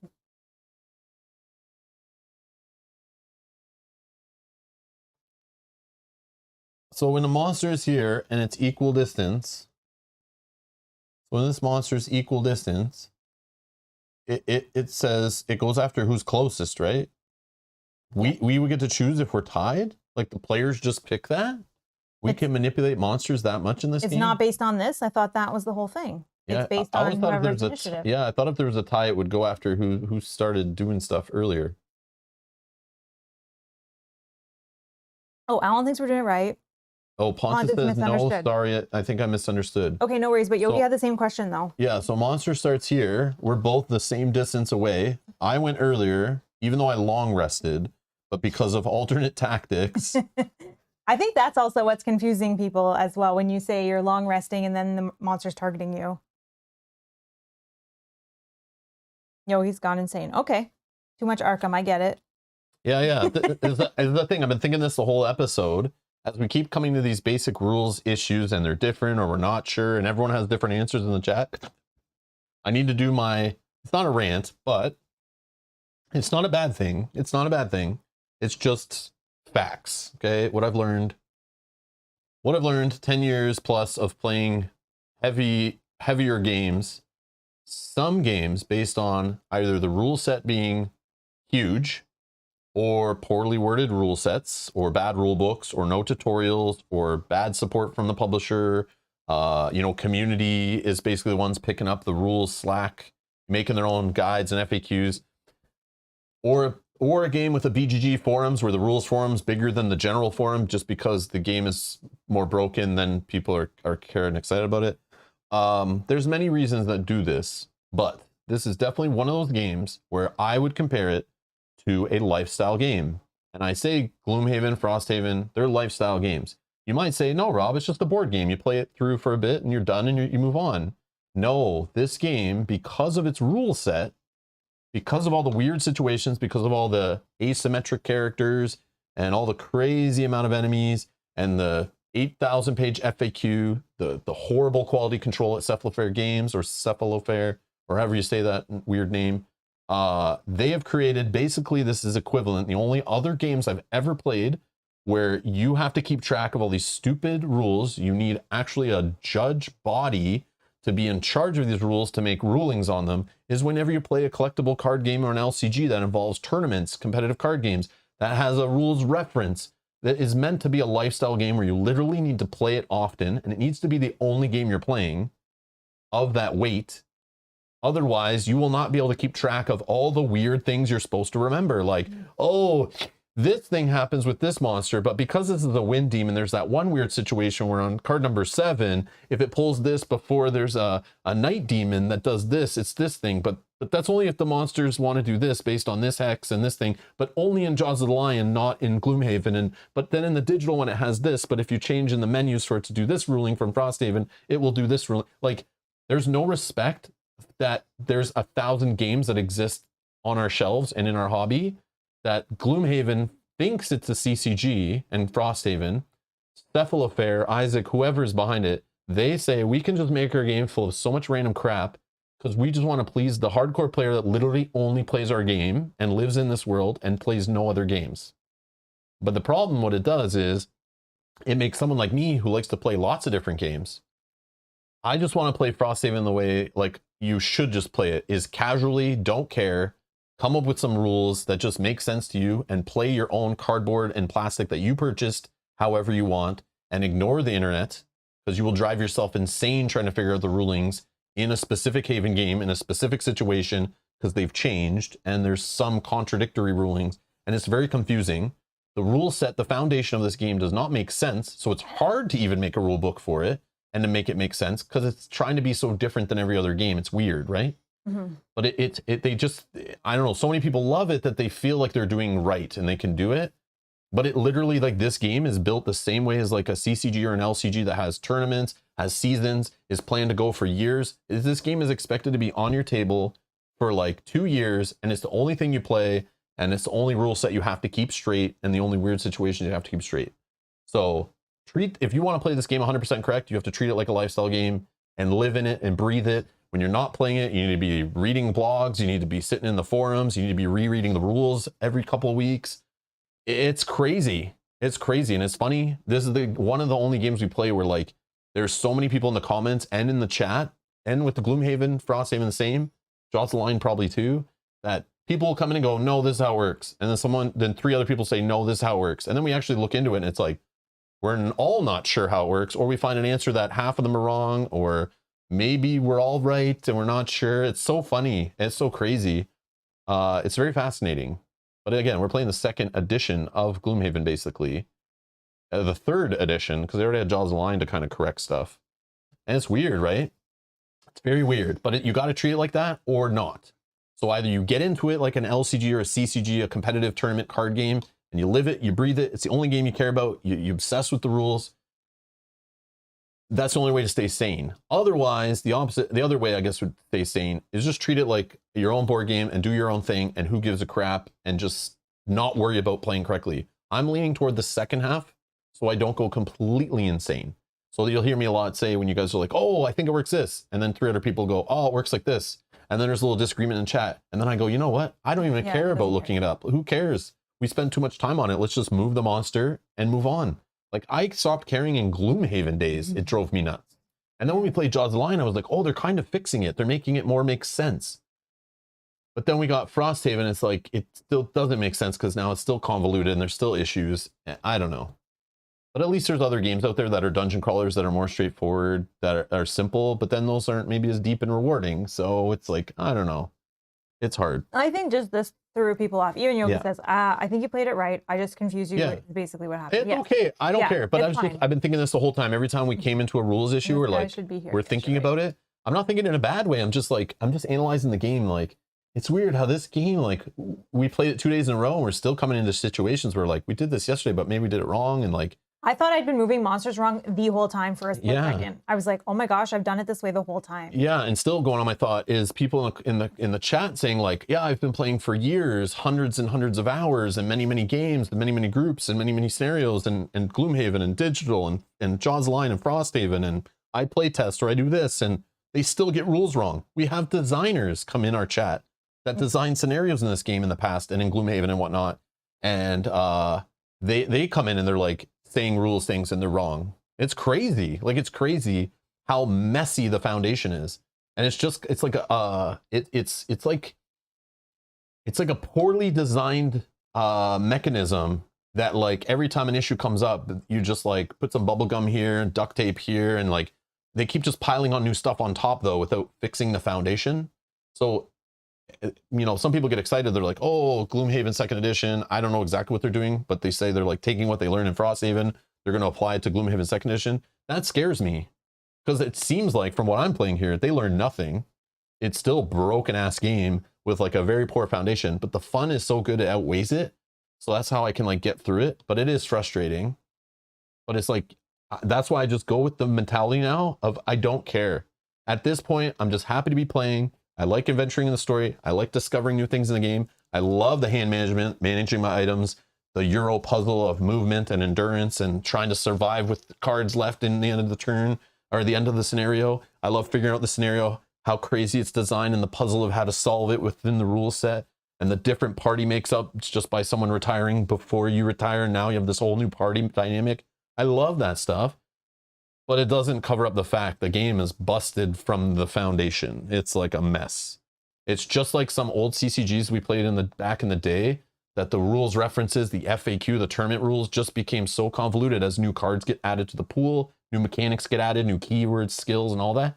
It just becomes so busted if the base game is like broken already, right? Mm-hmm. And they don't prepare the foundation. A lot of new card games I learned and get into, they've learned from those in the past. So they build the foundation ready to expand. They like design the first 5 years of cards right from the beginning to make sure it's not going to be broken in 5 years. Like it's a thing now, but this game is not built that way. This game is built like a 1990s CCG, you know, where it's like, we're not sure if the game's going to even sell to a set 2, but we'll just throw all this stuff in and hope it works, right? So it's crazy. But yeah, so I'm just in the mentality of not caring anymore if we get it right. I do like when some people come in and say there's a rule that's like, oh, it actually works this way, and then we correct it and we find out. It's nice, but again, in my mind, you know, where you have memory that you like will store long term because you feel it's important, and then there's short term memory stuff that you just kind of don't store because you don't care. Like that's how human memory works, right? Yeah. This game, I'm in the I don't care about storing it and playing it correctly. I'm just gonna play it the way I think it works most of the time. I can't sit there in the rule book forever. I just won't want to play the game. So that's where I'm at with Haven games. Mm-hmm. I do like looking up some rules that don't happen very often that I'm like, oh, I don't really remember how that works. I don't mind looking up that stuff. Yeah. Or like, oh, we have this enemy that does this weird thing. Like, oh, this is different than 99% of the enemies. Yeah. Let's look it up because we're playing this enemy for the first time in months. Yeah, that's fine. Yeah. That's fine. But just the monster movement system in this game just always have put a bad taste in my mouth. And I've got to the point where I'm like, man, they could have made it way simpler. And it's like, it's fine if you know it and remember it. But as soon as you play a different game, all of a sudden, and you can play any other game, they all kind of seem to make sense usually. And then you come back to Frosthaven or Gloomhaven, you're like, this doesn't make any logical sense. But it's cool they did it different though. It's cool that they tried to do it different to fit into the rule set and be different. And I have to applaud them for that. But I'm just at the point where like, I don't care. Let's just do it however we want. So we're not, the channel is trying to be perfect, 100% rules correct Frosthaven. All you guys know that by now. And we've been saying that right from the start. So I don't care. There might be channels out there that care about that stuff because that's the only thing they play. But I don't ever want to give this game that much of my effort, if that makes sense. We already give it a lot of effort. It will drive me insane. And I don't want it to drive me insane because it doesn't reward me as much as a tournament card game would, where I'm actually getting to go out of the house and play with friends at casual game night and build a meta and come up with decks and, you know, go to tournaments and travel and have a good time and meet new people. This game, it's not doing that. I'm just literally playing another dungeon crawler on my board game table, and I could play any of those and probably get the same satisfaction of it. So it's like, it asks for too much, I feel. But if I don't give it as much, then I'm fine and I can play it and enjoy it and basically get a lot out of it without giving as much as it asks for, if that makes sense.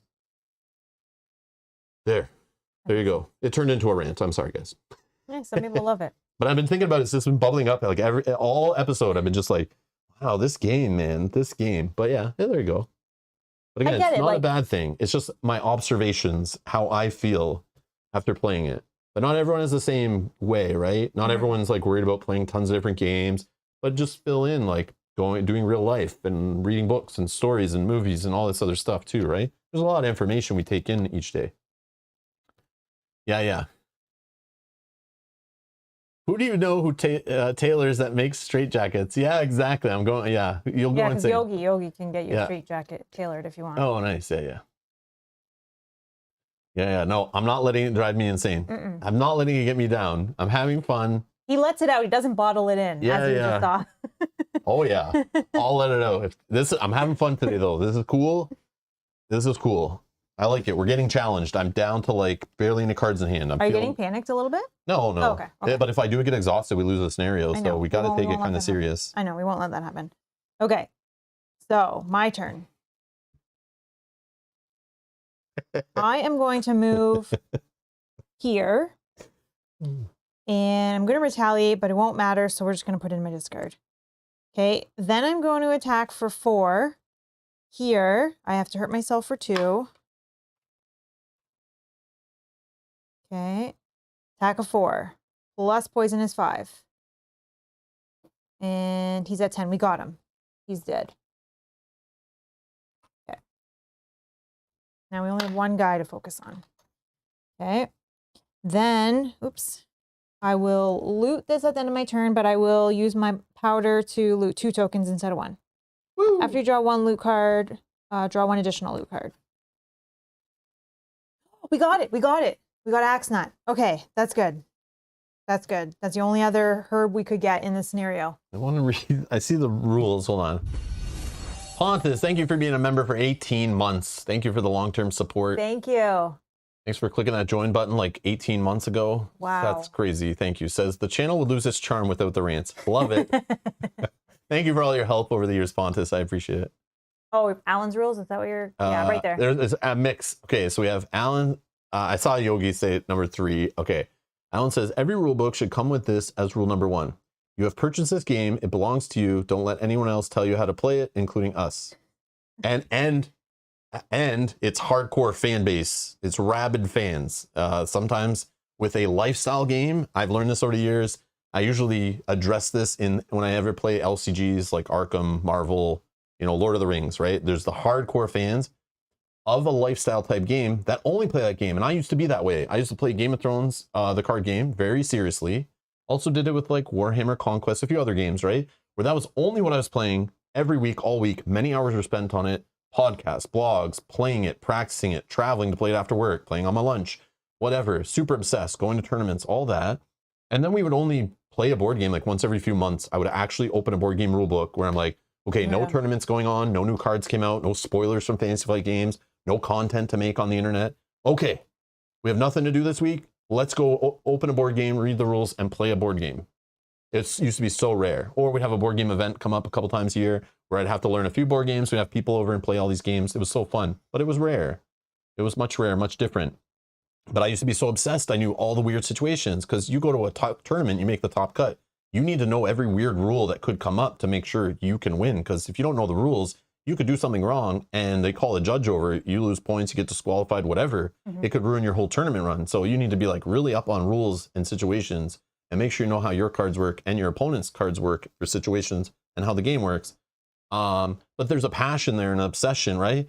That's all you live in, and that's only the information you have to keep track of. So then what happens is they come on YouTubers streams or Twitch streams or whatever, and then they start going, everyone on YouTube makes mistakes and they don't know how to play a game right and blah, blah, blah.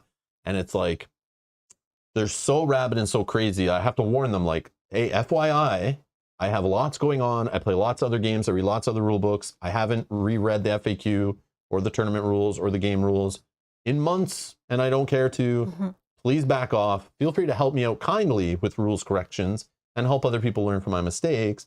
But don't come in here telling me all YouTubers suck. I hate people who play this game online. They always make mistakes. You should not make content. Delete this video. All this kind of stuff. And my rebuttal to that is always, hey, dumbass, your game wouldn't exist without people playing it on the internet to show it to other people and give it credibility. Your game would not sell as well and eventually would shrivel up and die, and you wouldn't have this game you're obsessed over. So you should be happy that someone else is playing it and showing other people this game so your game actually sells product and succeeds and gets support.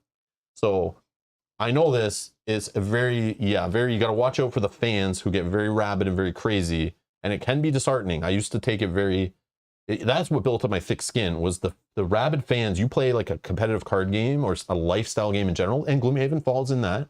There are rabid fans of this game that only play this game, and there's some of you in the chat, but there's ones that are assholes about it that come in and they're like, they want to take you down and make you delete your content and not even talk about their game because you don't respect it as much as they do.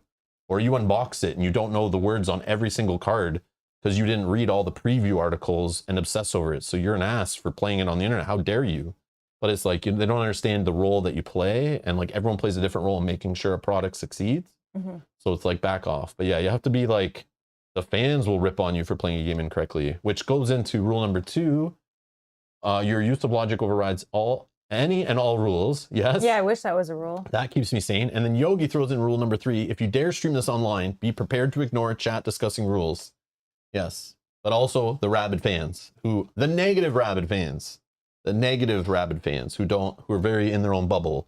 But there's the fans that understand and see the light and like are just happy to be enjoying time chatting with fans in a chat or a streamer on a stream or in a video commenting about a game they love. Not everyone can put as much time and mental energy and effort and memory space into the same thing you're obsessed with, which I've just learned to be okay with. Like, I'll obsess over a video game and be playing it for a month straight. It's the only game I'm playing. And then I go see some guy's video about it. I'm like, oh, this idiot's not even playing it right. But I got to remember, that guy streamed a different game that morning and he's playing this game, and tomorrow he's going to play a different game. And like, he can't keep track of all this stuff. He'll never be as good at it because when he's doing work and when he's done 8 hours of it, he checks out. But me, I'm like obsessed and, reading all about it. So not everyone's at the same level of obsession. So yeah. Random information. I don't know. There you go. Spilt out. That's just the way I feel and what I've learned. But there you go. Yeah, do what you want. It's your paper, it's your cardboard, it's your plastic, do whatever. But question at the same time, because sometimes we're doing something wrong, or we can, as people have come in and asked questions, they're realizing that maybe they've played something incorrectly, or we do correct a mistake, which we would love to do. We don't want to play incorrectly on purpose. Louise says, that's why Haven games are so popular for a lot of people. They always talk loud, even if it's good or bad. Yeah. Yeah, there's a passion there, right? Yeah. And that's why in Magic, lots of people love/hate. If it's too big, there's always hate.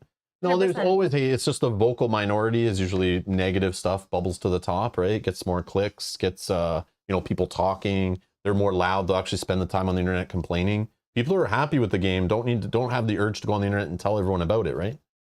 Some do, which is good, but the negative stuff always is louder. It's always louder. It's sad, but it's always louder.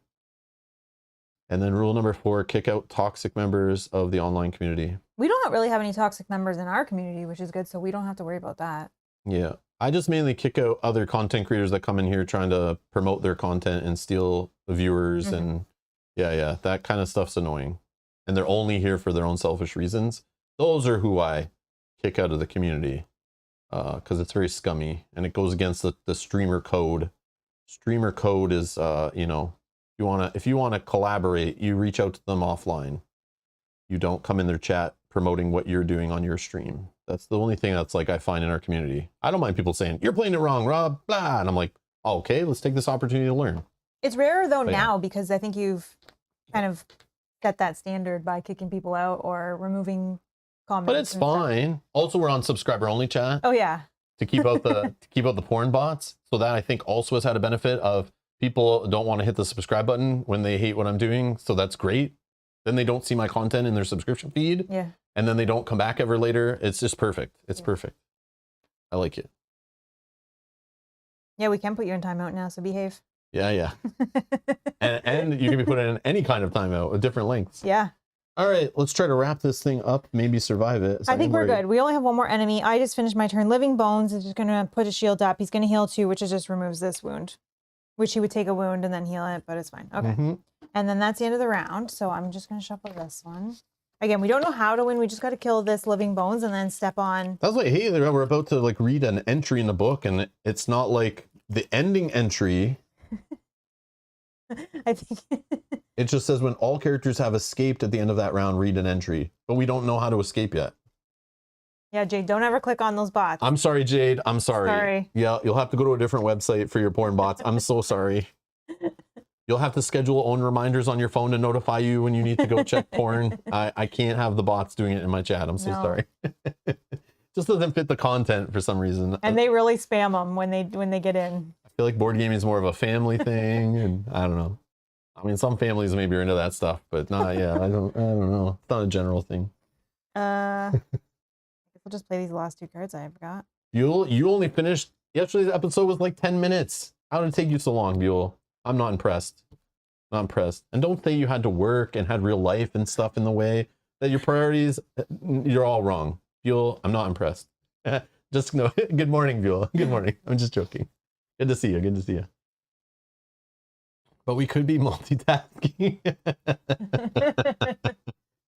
TMI.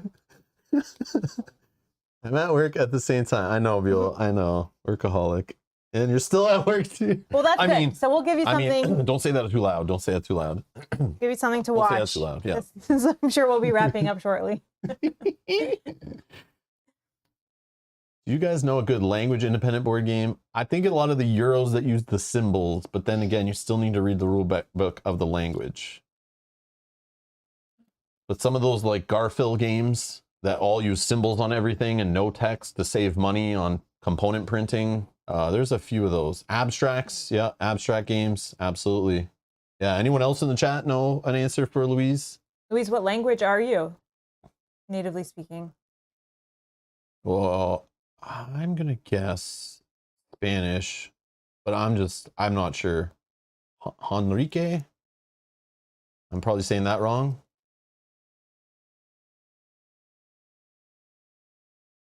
I'm guessing, just guessing based on coworkers in the past and stuff with the name Louise, but I could be wrong.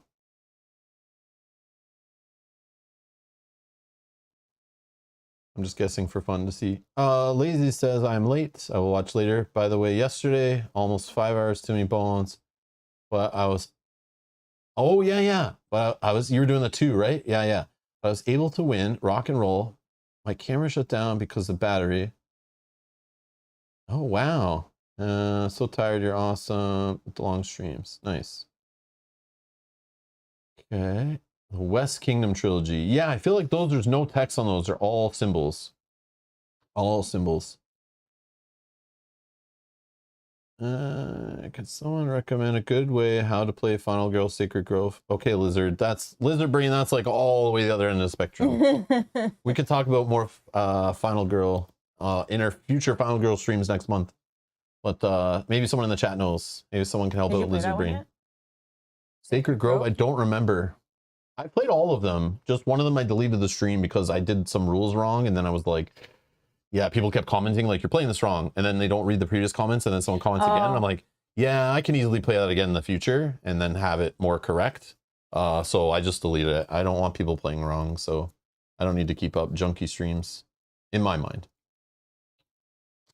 All right, let's continue. Oh yeah, so I'm ready. Sorry. No, you're fine. Just pick your cards. Oh, cards. Yep. Okay. I'm not disarmed anymore. Oh, we just need the bones. Yeah. Oh, sweet. Okay.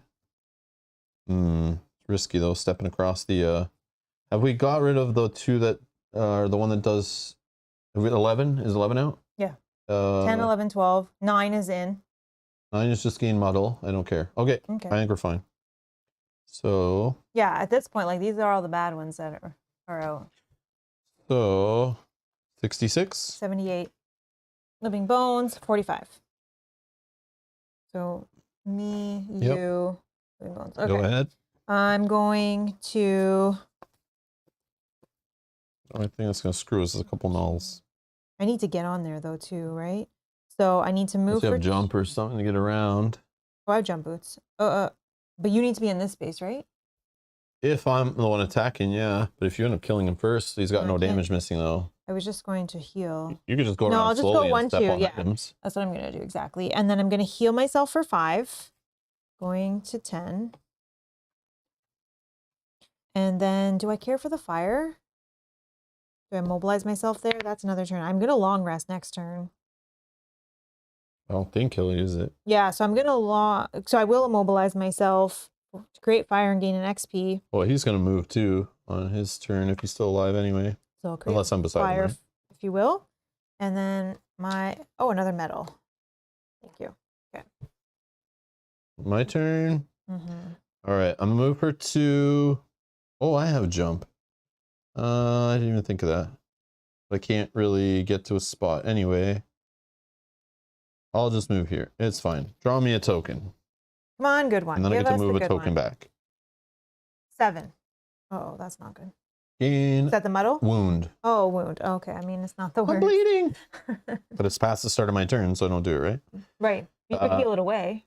Yeah, true. Okay, so I move my character token back 1, and then I'll attack for 3, 4, 5. With poison, why not? Times 2! Yes! Yes! 10 damage with Pierce 2. He's dead. And then I'll heal for 1, sure, whatever. But we still don't know what we have to do to win. Yeah, but I still want to heal that away. Okay. I probably got to get on the... When all revealed enemies are dead and any character occupies a corridor tile on 4B, which I do, 12.5. I already did the numbered hex thing.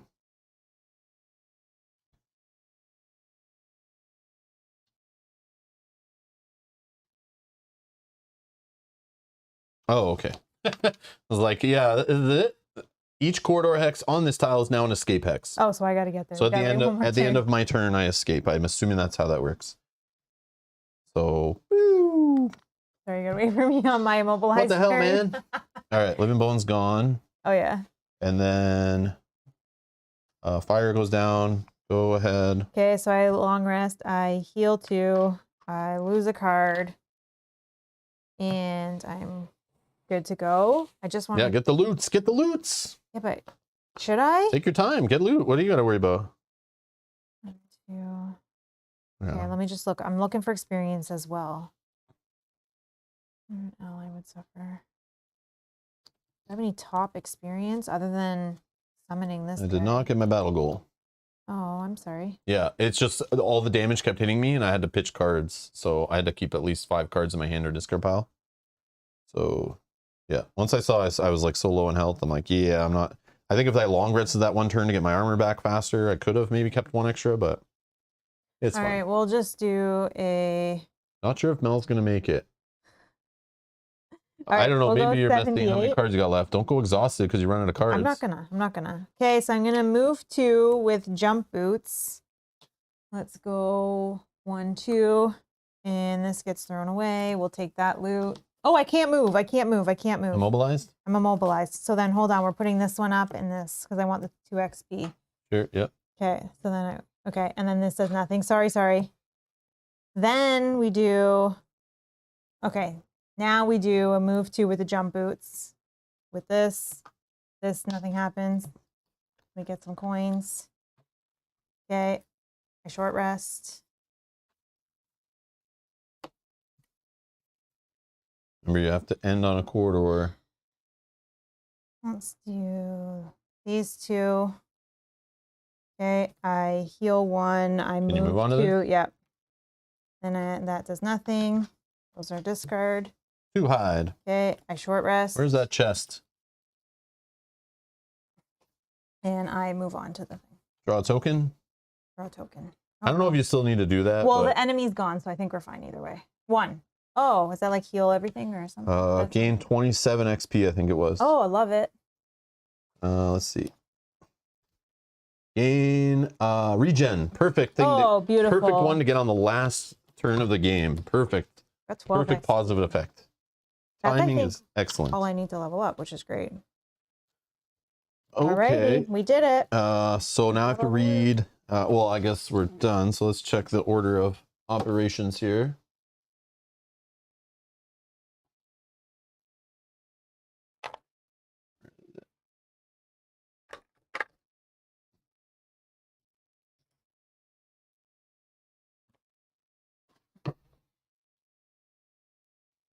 Okay, recover all discarded lost item ability cards, reset your health dials to max, remove all conditions, remove all blessed curses and -1s that you put in. Yeah, you got those, perfect. Gain experience from dials and gold from loot cards. Okay, hold on, I gotta see here. So what's the scenario? Scenario Eraser, is... please. 8. So I get 20. 8, 7, 15... 30. I will be able to level up as well because I'm now at 152.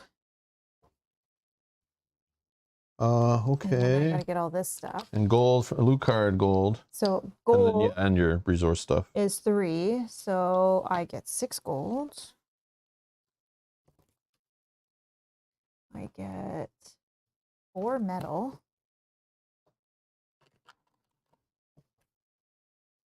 I get 2 hide. And 1 axe nut, and then I'm gonna add that axe nut to my 5 herbs.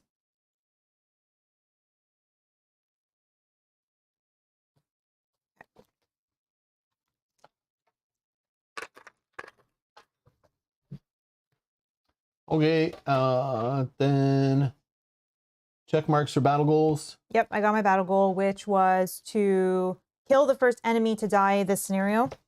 Okay. So I get a check mark for that. Just my first one. Check the loot deck. Was it next? No. Oh yeah, I forgot next? there was. No. Next? No. At the bottom. Next? No. Next? No. Okay, I swear. Did I build this or you build it? You build it. You shuffled it last, so I blame you. Well, I don't care. I shuffled the... Oh my god. Second to last one. So we wouldn't have even got it. It's not even... What the... Well, I shuffled the axe nut to the top, and that's all I technically... Yeah, you only care about yourself, yeah. And I just added our 2 inspirations, so we're at 18.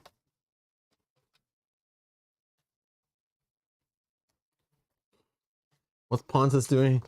So what do people think of the puzzle book for Frosthaven? Oh, no. There is no puzzle book. Yeah, what are you talking about? I don't know. We didn't get one in our copy, I don't think. No. Not sure what you're talking about. Oh, yeah, we get 2 more XP. Don't we get 2 XP for this? Whatever we get for it. What we get for that, because I never remember. XP, 2 XP and soldiers, something, check, I don't know. Right? Yeah, so I should have 2 more, I think. Yeah, 2 XP, yes. And do we get a check on our town? Do we get a check on here? Oh, as yeah, well? that's something, yeah. Can I have that eraser, sorry?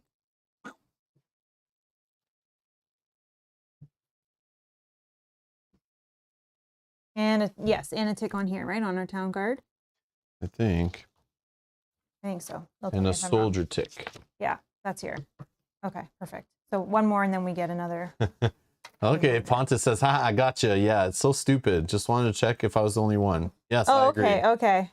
But Yogi will fight you on that. The puzzle book is great, but I don't want to discuss it until Rob gets to it. Okay. Yeah, we don't want another rant, right? Which hopefully is never. Hopefully find the one way through the game where we don't need to touch it. Yeah. Even if we do something wrong and we get by it somehow, I'm okay with that. Yeah. I don't want to do it. Okay.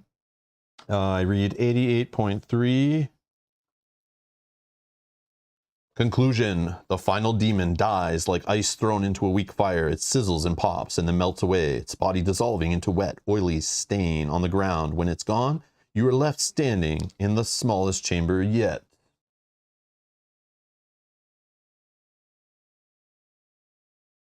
Filled with lifeless machines and the ever-present pillar of light, there is a way forward at least. A set of iron stairs lead up to what must be the top of the spire.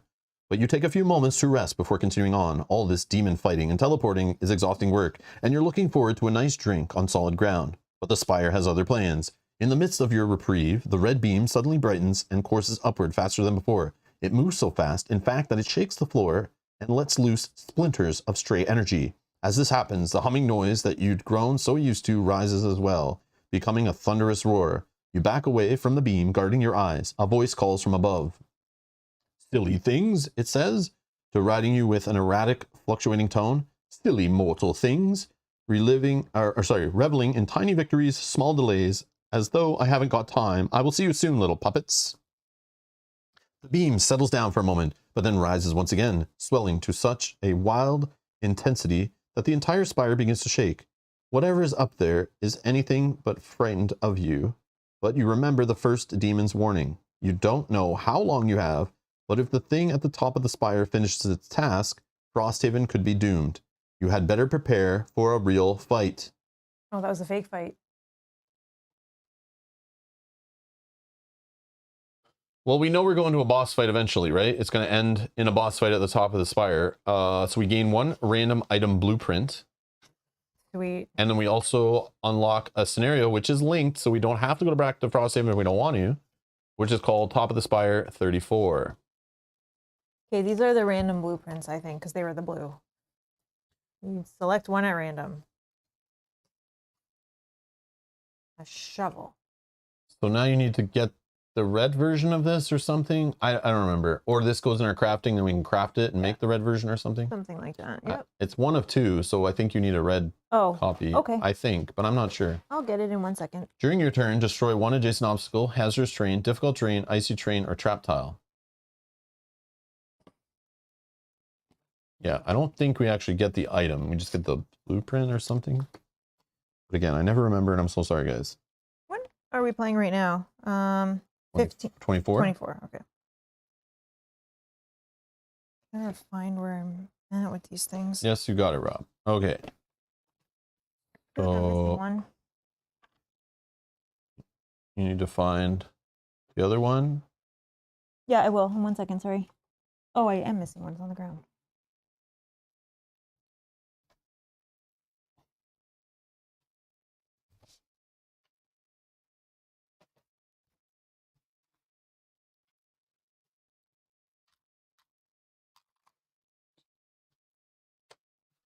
$57.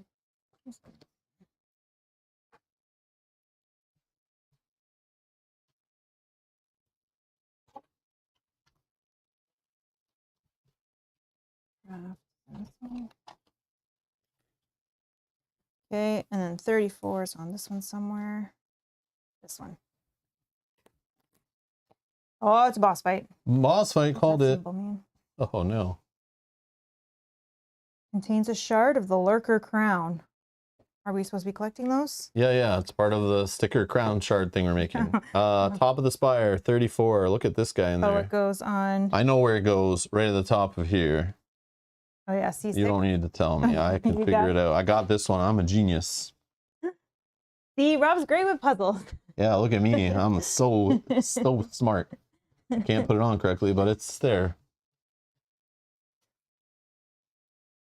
So basically this monster up here, when it needs to go to the bathroom, it uses this pipe here, this red pipe, and then it comes out as orange sludge stuff down here, and this is the base of the waste management system. So yeah.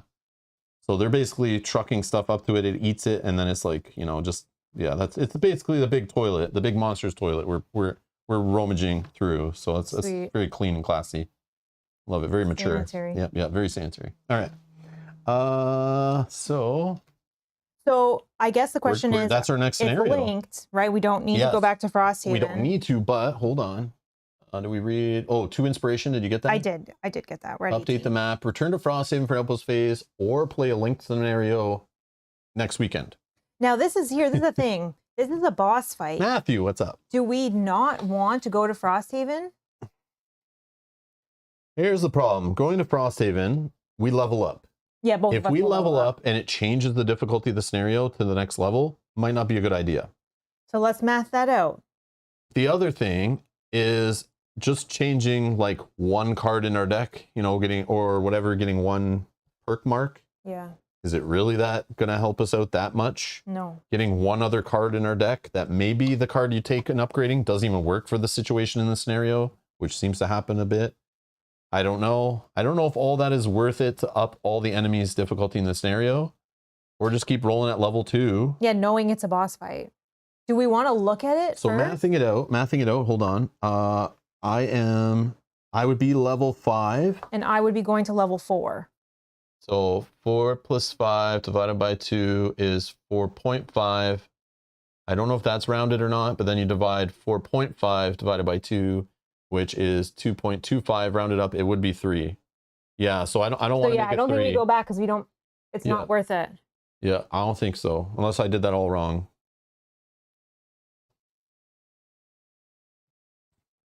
Yeah, 2.25, which gets rounded up, right? Yeah, to level 3. So yeah, then not worth it. I don't know that that's worth it, unless the cards that we take are spectacular. Not for a boss fight. Not for a boss fight. Yeah, I would rather not be playing with like new cards in a boss fight trying to figure it out. I'd rather go with our solid stuff we do, that we know. We seem to have it going pretty well. You're just getting used to your character, but yeah.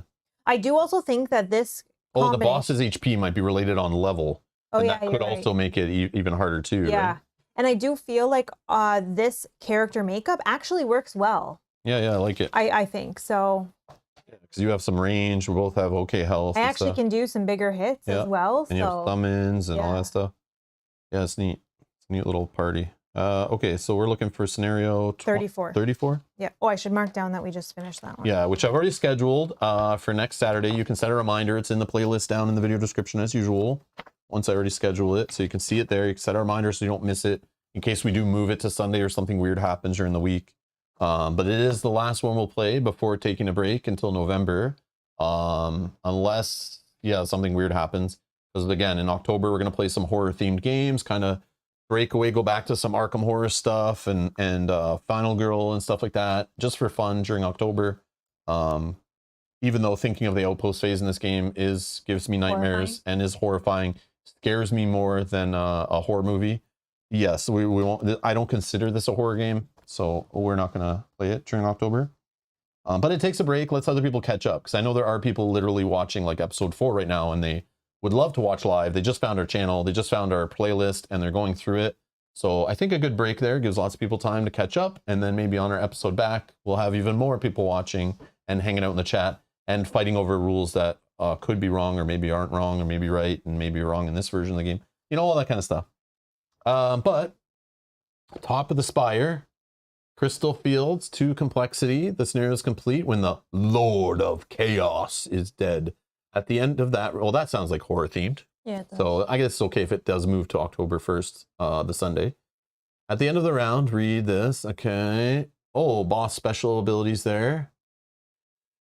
Special rules. Lord Chaos is immune to force movement. So there's going to be something in here that's going to hurt us that we can't move it on. Oh, we're still dealing with chaotic energy beams. Yeah. Oh, I see. Oh, cool. Oh, that's the map right there. That's it.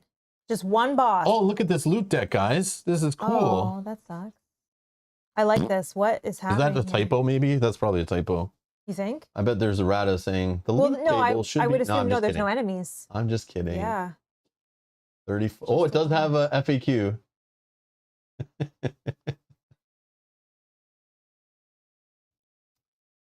The chaos beam effect happens even if you're jumping or flying. Oh. Which wasn't in the last scenario. So we were right jumping over it, not taking it. Yeah. So they went, hey, we'll let you get away with that in the previous scenario. But if you think you're going to come to the boss fight with jump boots and get over it, it's not going to happen.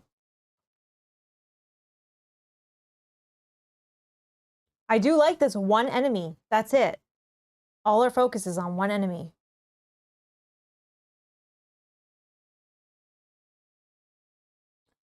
They have 1 + L hit points. On initiative 90 each round, they perform...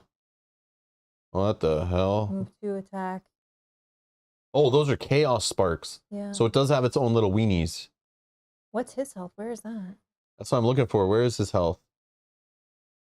It's on his card, right? This is a regular boss. It doesn't need to get modified. Specialty boss. Okay. No, but on the boss card, it will say its health. Like a C plus whatever times L divided by 4. On a Saturday, add +6. Oh, luckily we're playing on a Sunday. No, we're not. Yeah. You know, all that kind of stuff. All this extra. Oh, leave that open. Yep. Okay. So we know next episode. And another reason why I'm having fun and probably in a pretty positive mood playing this game the last couple days, we haven't had to do an outpost phase. It's back to the classic way I used to love playing Gloomhaven and Jaws Line and stuff. That's true. Yeah. I love it. You finish, you win, you're on a high, and you walk away. Love it. It is weird how these episodes are like 2 hours or less as well. Yeah. Once you add the outpost phase, I don't know why it only takes 5 minutes. Yogi will say it only takes 5 minutes. It's Rob's complaining the whole time that makes it take long. Blah, blah, blah. Timeout. Yada, yada. Banned from chat. You know, the usual.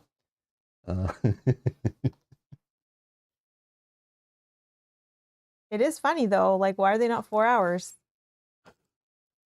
Character times 35. Oh, no. Oh. Played it with 3 players for 105 HP. Oh, man. Luckily, we didn't level up. So, well, no, it's not modified by level. It's only modified by characters. Well, I don't know. That's what the level 2 is. But what's the level 3? It might be different. Different formula. Well, they're just saying it's C times 35. Yeah. Oh, but maybe there's a formula for the 35? Yeah. Oh, okay. Oh, I see. You guys are already doing some of the formula before. I see. Yeah. I see, C, Mitch. Okay. C times 43 for level 3. Whoa. I think you have very high DPS. Yeah. Especially if we get poison on it, if it's allowed to have poison, which is probably not. If we can get wound on it, but it probably heals. What is DPS damage per second, I think? It's basically how much damage you're outputting per unit of measurement or whatever. Yeah, but I was trying to figure out what the S was. No, because it's from like video games and stuff. It's like damage per click, damage per second, those kind of things, damage per turn, damage per unit. Level 5 is character times 50. Yeah, you just mean damage. Okay, that's what I thought. Basically, it's damage per whatever unit is how you relate it to any other game. So in a board game, it's like each turn out of the damage we're doing each turn or each round, whatever you want to measure, and then like find the average. But we're in a pretty good pair where we're dealing like lots of damage. Some rounds we're dealing none, but it makes up for it. Yeah. You know, over. So maybe this is also where we summon just to have the additional attack, and especially if my summons target those little energy sparks. Yeah, I don't know. We'll figure it out. We'll read it. Next Saturday is scheduled for noon Eastern. Yeah, noon Eastern. I think still good. Yeah. It's immune to wound, disarm, stun, and curse. Okay, but not poison. So we'll just get poison on there. Yeah, poison's the key. Yeah. Not immune to metal. Well, it is immune to her nice little double curse card that she has in her deck. That's going to come up multiple times now. Now that we've done that. That it's immune to it. I just need to, Yogi, that combination that we did play today was really good. Taking all 4 of the... Yogi, why didn't you tell her to play that card in previous scenarios? I think he did in a comment and I didn't I know, see I'm just joking. So I missed that one. What took you so long, Yogi, to tell her to use that? Jeez. Yeah. I didn't even read the bottom of that card, to be honest. Sometimes when it's those tracker ones, I'm just like, meh, it's fine. But I really should have, because that really, I felt like broke the scenario. And especially to be able to do like 5 or 6 damage to an enemy, that's really good. It does it to myself as well, but now I know how to play my character better. Yep. It will work on the summon sparks. Oh, okay, yeah, because they don't have the same immunities. Yep. But only if you don't kill them, right? If you don't kill them with the blow, then you can curse them? Yeah. You blew it. Well,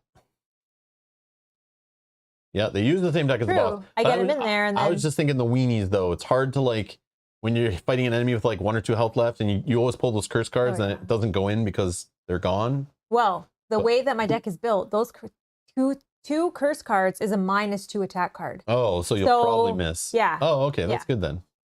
That's actually it balances itself out. Yeah, I like that. Yeah. So yeah, that's another weekend of streaming in the books. Yeah, my plan right now is to stream for solo stuff is hopefully get the 20 strong Hoplomachus. I got to learn it, play it, try to stream it. Hopefully it's an easy learn.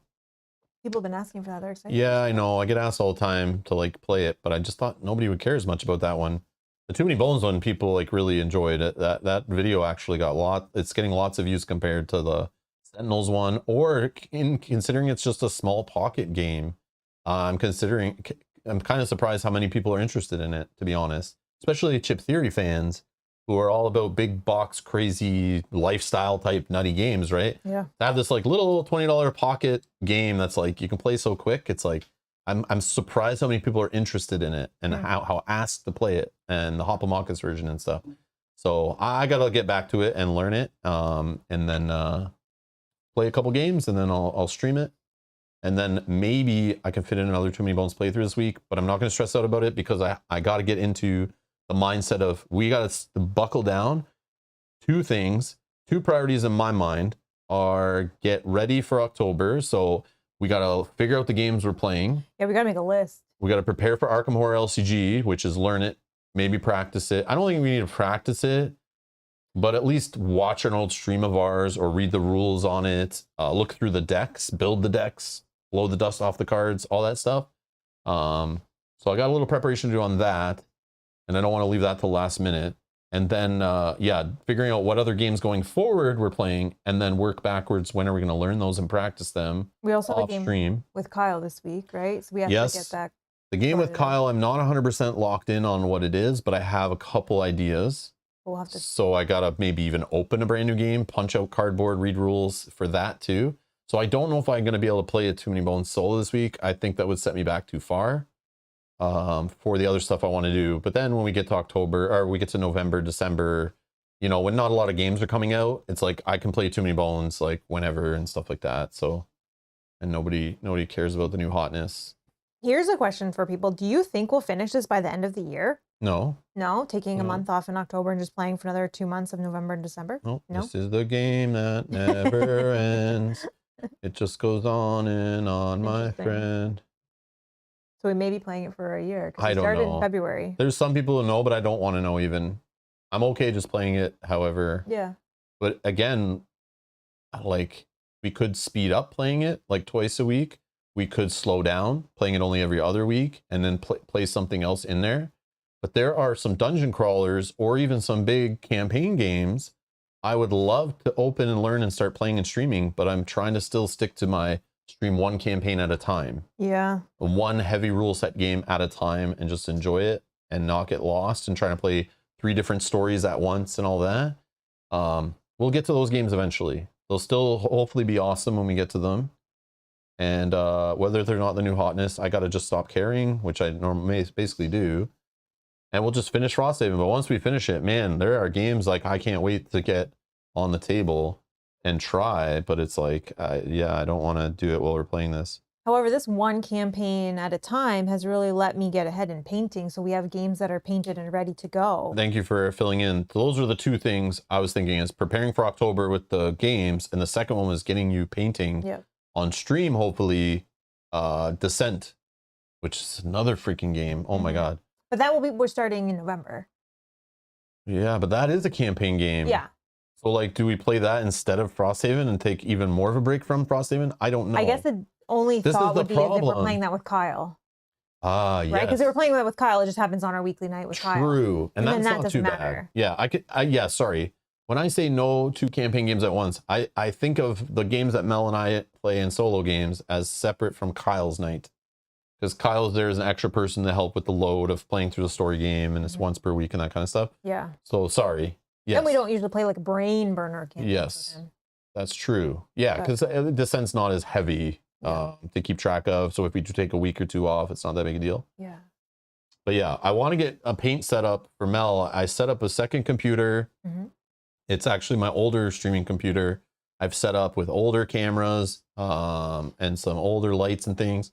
Hopefully it can be a decent setup to paint under, but we haven't even got to the testing yet. I set it all up, but I haven't set up all the software and stuff yet too. So I'm trying to set up in our little side office, an area where Mel can just paint without me having to rearrange the board game filming streaming area. So, like bring everything down, bring everything up, every time. Yeah, it was kind of more of like a hassle. Yeah, right? It was a production. I want to try to break down the barrier of entry or the bottleneck or whatever you want to call it, the barrier of effort to just her to click, go live and start streaming, painting, and hanging out with people. Because I think it'd be pretty fun. People are very excited, want to see Mel paint that stuff for Descent. Those are awesome minis. She has all the paints, the skills, and all that stuff. It was fun streaming that stuff before, but scheduling it more and making it more of a structured thing. I want it to be more of a, you just feel like doing it, you can do it. You just go in, you click a button, and now you're live, and you're just painting and chatting with people, and you can stop in the middle of painting a mini. You don't have to finish whatever you're doing. You can stream for 1 hour, 6 hours, whatever you want to do, and it doesn't affect me at all. I want it to not need to move any lights, no rearranging tables, no rearranging camera angles, lighting angles, glare, all that stuff, installing your magnifying glass thing, like putting that into the setup and all that, and making sure the light on that is different from the it's like yes. Yeah, see, Mitch, that's what we're doing. We're setting up my own space. That's what I'm doing. Yeah. See, Mitch, yeah. So all my paints will be there. Everything is there. I can just sit down and start painting and turn the cameras on. Yeah, last week was very busy. I spent lots of days like rearranging things, moving furniture around, getting rid of things, cleaning up things, like just to try to get a space that I can fit her in. But I haven't tested acoustics or lighting or even the camera. The old cameras I have I don't know if they're great for mini painting.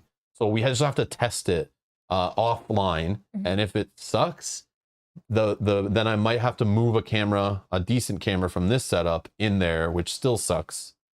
So I don't want to do that. Or maybe we invest in a new camera, but then like, yeah, I don't know if I want to do that yet. Yeah, because but we can look at the streaming budget, and maybe I just don't like going in debt for any of this stuff. So yeah, we'll see. We'll see. But it's a work in progress. We're getting there. And I know this was mentioned before when this kind of stuff came up during COVID and the gaming chairs and all that, we could do it where during your streams, if the camera isn't the greatest and the focus isn't as great and the lighting isn't as perfect, then during those streams, we do what we did for some of those games when I first started doing this. We didn't have a ton of money, is the fundraisers, the little bar across the top. And then anytime anyone donates a little $2 this and $2 that, it just saves up in ads, and it's like a fun little thing. Yeah, it's like a fun little thing to raise, because not that many people watch those streams and stuff like that. Yeah, so they're not as popular, obviously, as our games. Yeah, but it could build up. If you actually stick to it over time, it could build up over time. So it could be kind of fun. Yeah. But it's like some people don't care about watching painting streams on the channel. For sure. And some people do. And then some people don't care about watching us play Frosthaven, but they'd rather watch us play this game. So I want people like maybe just if like they want those streams to improve. But I don't want it to take away from what I'm doing selfishly and just taking more time, because then I'm playing less games, I'm getting further behind and all this stuff. So yeah, that's just the way. So then, yeah, if you're like, oh, I have an hour tonight, I want to work on painting and stream and hang out with everybody. It's like, I want it to be, you could just do it. Even if I'm like in the middle of streaming or I'm out or I'm doing something else. Like I want it to be so easy. Okay, Janet, I was not trying to say, give us money now. I'm not trying to say that. I'm just talking out loud. We're figuring out ideas. Thank you so much, though. How dare you? I'm so ungrateful. No, I'm just joking. Thank you. Janet, thank you so much for Mel's painting equipment upgrades. Thank you so much. Thank you. All right, so we'll start the meter at 20 if we do it. yeah. Janet, again, first donation. It could work out good. It could be very usable for a while, and then we could just save up in the background. Yeah. Because I can definitely separate it out based on the ad revenue Mel's making on her streams, and I can tag them and stuff in YouTube Analytics even. So people who are super chatting and all that stuff, the revenue that is made from those individual streams, I'm pretty sure I can filter it. And then we can save up a separate budget for that. So like as money is earned during those, we then buy a better this and buy a better that and whatever. Yeah. You know, to like make it better mic or a sound mixer, whatever is needed that, you know, could improve it. Yeah. Soundproofing in that room. That room's kind of echoey. So I don't know. It might sound so horrible. I'm afraid to hear what it sounds like. I think we could do some testing on our end, and then maybe we can even do like a member stream as a test. Yes. Right? With actual people that can give feedback. Yeah. And then we can then do live for everyone. Yeah, because I've already learned early in this is like trying to do the best quality you can. It keeps people, right? People will tune into a stream for the first time and might go, oh, someone's painting Descent. And they open it up and it's like, if it looks bad or sounds bad, some people will just literally close it and go on their way and never come back. Right. So I kind of want to have the best first impressions possible. So that's why I like doing a few streams not live. But yeah, the members thing, they already know how bad we are and they're already sticking around. So you're not going to scare them away. It's an audience that understands that it's testing, right? So it's not somebody that's new to the channel that's going to stumble upon the video and be like, oh, someone's painting. So, and we can have you also doing like tech support in that, right? Yeah, true. So we'll get there. Yeah. But it might start off very basic, might not look the best, might not sound the best. And Mel will tell you that at the start of her stream. It's, you know, please understand this is using old equipment. Maybe not the best for focusing on little tiny minis, but maybe it is great. I don't know. We'll find out. Yeah. But in my past knowledge of doing this for over 10 years, I don't think that equipment will be great for such use case. But I don't want to spend the minimum camera and lens setup, just the camera and lens, to then maybe not need as crazy of lighting. Yeah, like $1,500. Yeah, it's like minimum. That's just for like entry level camera stuff for that kind of thing. But we'll get there. I'm not going to do that and then it's like you stop doing it after a couple weeks and you're not interested in it or nobody's watching. So we'll figure it out. But that's my long-term. That's my long-term kind of goal. Yeah. I don't need a second streaming setup that just gets covered in dust. That I don't want. No. I definitely want to use it. And I don't care if nobody's watching, maybe even live, like if people watch it later or if we can cut it into some cool shorts or something like that as well. Yeah, we'll figure it out. We'll see what we can do with it. Because then it would also, you'd be able to paint other games that maybe you paint off stream more, and then you start painting games that even if it's like one miniature, you just work it into your paints, and it's like crazy, like, we got this game and it just has one mini for like a party marker. Yeah. And that's what we're painting tonight. Yeah. All right, Mitch, stop. Mel doesn't need any more money to do this. To get started, we are fine, I think. We're fine. Mitch, thank you so much. This is also Mitch's first super chat to the channel. Thank you. And it's quite the baller super chat. Thank you so much. Thank you. Oh my gosh, you guys are so generous. Oh my.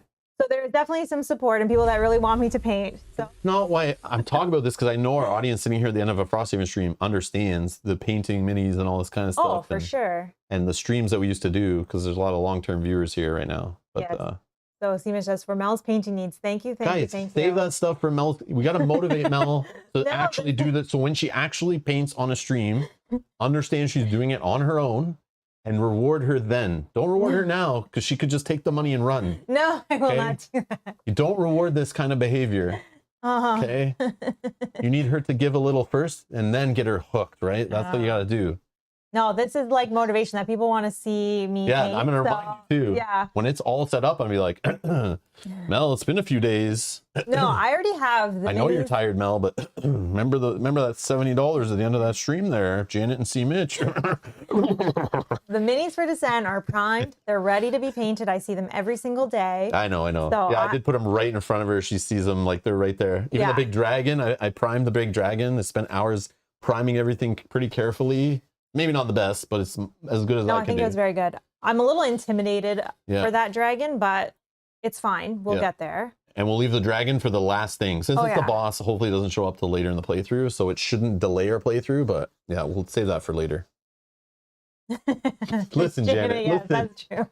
Listen. Quit being logical and saying truthful things. Get out of here. That is true. That's not the comment I'm looking for. But I am excited to get it set up because it's going to be kind of like my own, right? So yeah. I always felt like before it was yours, I was moving all your stuff around. I was scared to touch anything, and, you know. But now we're going to have it set up for me, so. Yeah, I remember spending like an hour before every stream, like bringing your stuff down, setting up. I had a little paper that tells her what buttons to push. And it's like big writing on the paper, like push this button to go to this scene so that in a stream, if she like, you know, her eyesight's not the greatest, she can remember. Yeah. It's funny because I had a fan set up, all that stuff. I had to wire up the fan to blow and dry, the little spinning thing, the board, focus, change the camera up above, the lights that would have to be all in different angles. Then after I have to put all that stuff back for the next game I'm playing. Yeah, it's quite a bit. Yeah. I don't like the complaining. It's like, I'm doing this my job. I'm not complaining, guys. I very much appreciate that that is the work that I have to do. And that's how stressful it can get. But that's why it happened less, right? Yeah. Because it's more of a pain. It's not something that we could do every week and have it just there and ready to go. Yeah. So... And then it would be annoying probably for Rob. So I would set up, I would like pretend to paint, but then once it starts and you get like a little more like laid back and into yourself, right? Then you start pulling back or whatever. I remember I'd paint I would stream in the afternoon and I would finish. And then I would be like, well, dinner is sitting there. I'm like getting ready for your stream that's happening right after dinner. Yeah. And it's like, I'm trying to undo everything, the game. Yeah. And like, just so that you can paint in the evening, I'm undoing everything. And then the next morning I'm back down, setting it up all again. And then like playing. Yeah. And it's like, it's like a lot. It's like nonstop, it feels like, but just so we can fit it in. And then you might get tired doing it. But I want you to feel like you can just stop whenever and not like just end the stream whenever you want, whether it's 30 minutes, 2 hours, 6 hours, whatever you want to do. Yeah. You can just do whatever you want, end it whenever. It's not as structured. So like you don't have an end time either. You can just do it whenever you want because it doesn't stop me. So if I have a stream scheduled next day at like noon, I can spend the morning doing my own thing. I don't need to set you up for a stream if you're like off that day and you're like, or home from work early or something. And you're like, I'm going to paint stream. Mm-hmm. Yeah, that's great. I could be in the middle of my stream. You just walk right by, go in the office and then just like set yourself up and click go and you can start as soon as I end. I don't need to clean up anything, change anything. Yeah, like that exactly. It's the time there. Like, it's just so many advantages. Yeah. Like for example, if we were playing this and then I was like, okay, we're done. It's like our time 1:30. Okay. I'm going to paint for a little bit in the afternoon before we have dinner. I could then just now go and do it. Yeah. I'm not going to do that right now, but that could happen. And there wouldn't be like scheduled streams per se. Maybe some would be if I knew we were going to do it, but some might just be just because. Yeah. So, but thank you so much. Yes, thank you guys. Super chats. You guys are very generous. Thank you. I don't know when those will start, but hopefully soon. But that's another thing this week. But that's okay that they're going through October. Yeah. Yeah. Okay. Because I want to paint it by November. That's why though we need to decide what games we're playing for October and figuring out which ones 100% we're locking in. So then we know what effort's involved. Like Manage the Madness, we played that 100 times. Oh, yeah, yes, a little bit of refresher the day we play it, but it's you don't need to like take a whole evening to practice that game, right? Like you and I don't have to sit down. Let's play Manage the Madness this evening to prepare for a future stream. No, we don't. So that kind of game you then could paint the night before, and you're fine. Right. But if we were getting back into Eldritch Horror, for example, I would want to play that game with you, and we would have to relearn it. We'd have to play a full game of it at least. And that takes an evening or whatever, or a weekend afternoon where you couldn't be painting. So it's like, I want to do them during October, but if for some reason we're playing a whole bunch of games that literally we're always having to practice and learn, then play, and it's just eating up all the nights and weekends where you can even play, that's what we have to decide how little we want to do that so you have time to paint. Or do we just ignore it and the painting starts after all of that? Or when you can fit it in lightly. Yeah, and then more regular in November. Yeah, we're gonna see. So we're not sure right now, but Pontus, I wouldn't do a second channel yet. That would only be if Mel built up. But the problem with the second channel, it'll have no viewers. Well, maybe the few that would come from here. But it would still probably not even be enough to support ad revenue. And if ad revenue is not supported, because you have to build up an audience first, which is so annoying, YouTube won't promote you as much if you're not making the money. I know they force ads on videos now and stuff, but like, if people can't even like super chat and all that kind of stuff, I know YouTube will not promote you as much if you're not getting reactions and donations and generating, because YouTube takes a cut of all that, right? So it's like, she'll have the problem that a lot of new YouTube channels have, is they just struggle for a long time. And it's so hard to grow, so hard to go from nothing to something unless you're super lucky. And yes, we have a main channel that we can hopefully feed to that, but we also could just have you stream on the main channel, have an audience, build that audience still, because it'd be in separate playlists and stuff. People can ignore those notifications.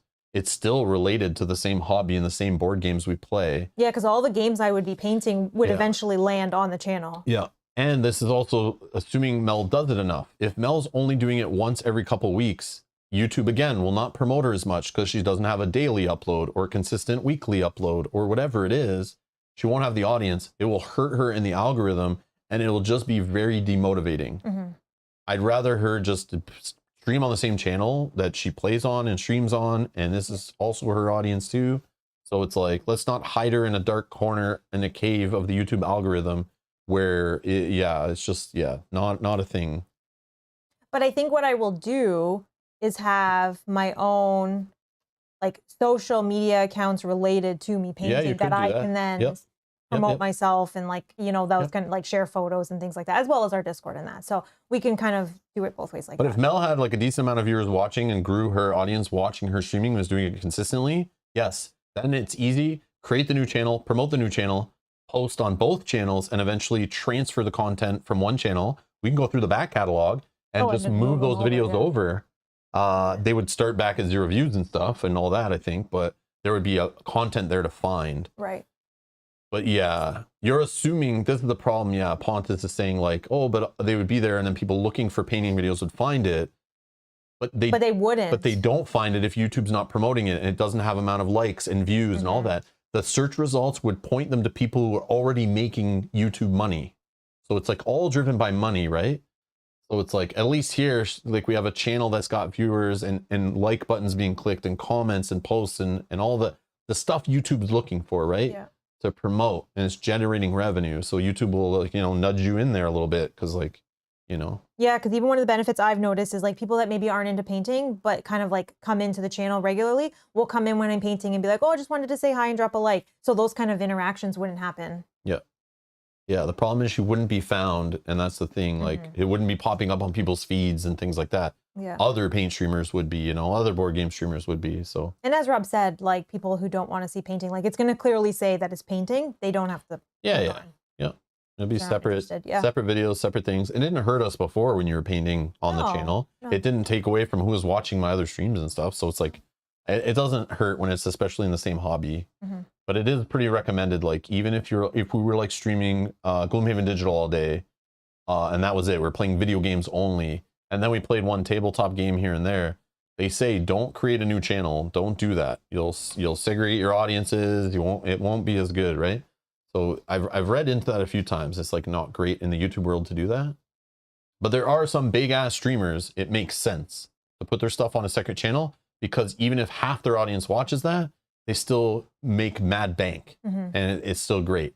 But we're not a huge channel. We're not making bajillions of dollars. You know, we don't have partnerships and all this crazy stuff. We don't have any sponsors funding us with product placements and all that thing. So like, it doesn't make sense for us, I don't think, to start splitting to separate channels, because we don't have like an editor, content creator, people off the stream who are helping make more content for us to fill a second channel with stuff to watch. Yeah, and promoting it and all that. So all it would do would make less content happen on my channel or our channel here, and then like it would be split content, so less would be happening on both channels, and it wouldn't be as good because we still are only 2 people, 1 part-time, 1 full-time, but it's like not, I don't know, it's not, I don't think it works for our type of content, but yeah. But we get what you're saying. Like, obviously people may not be interested in it, and that's fine. Yep. Yeah, Janet, that could happen. 2 monitors, 1 to watch Rob solo a game and 1 to watch Mel paint. It could be a thing, but not a lot of people are going to watch both. And I don't mind if some people watch Mel paint live and then watch a playthrough later. That's all fine. I did joke though, and I was like, it's fine. You can just mute mine and watch, because like just seeing paint dry. You're just watching me paint whatever, and listen to Rob's. So.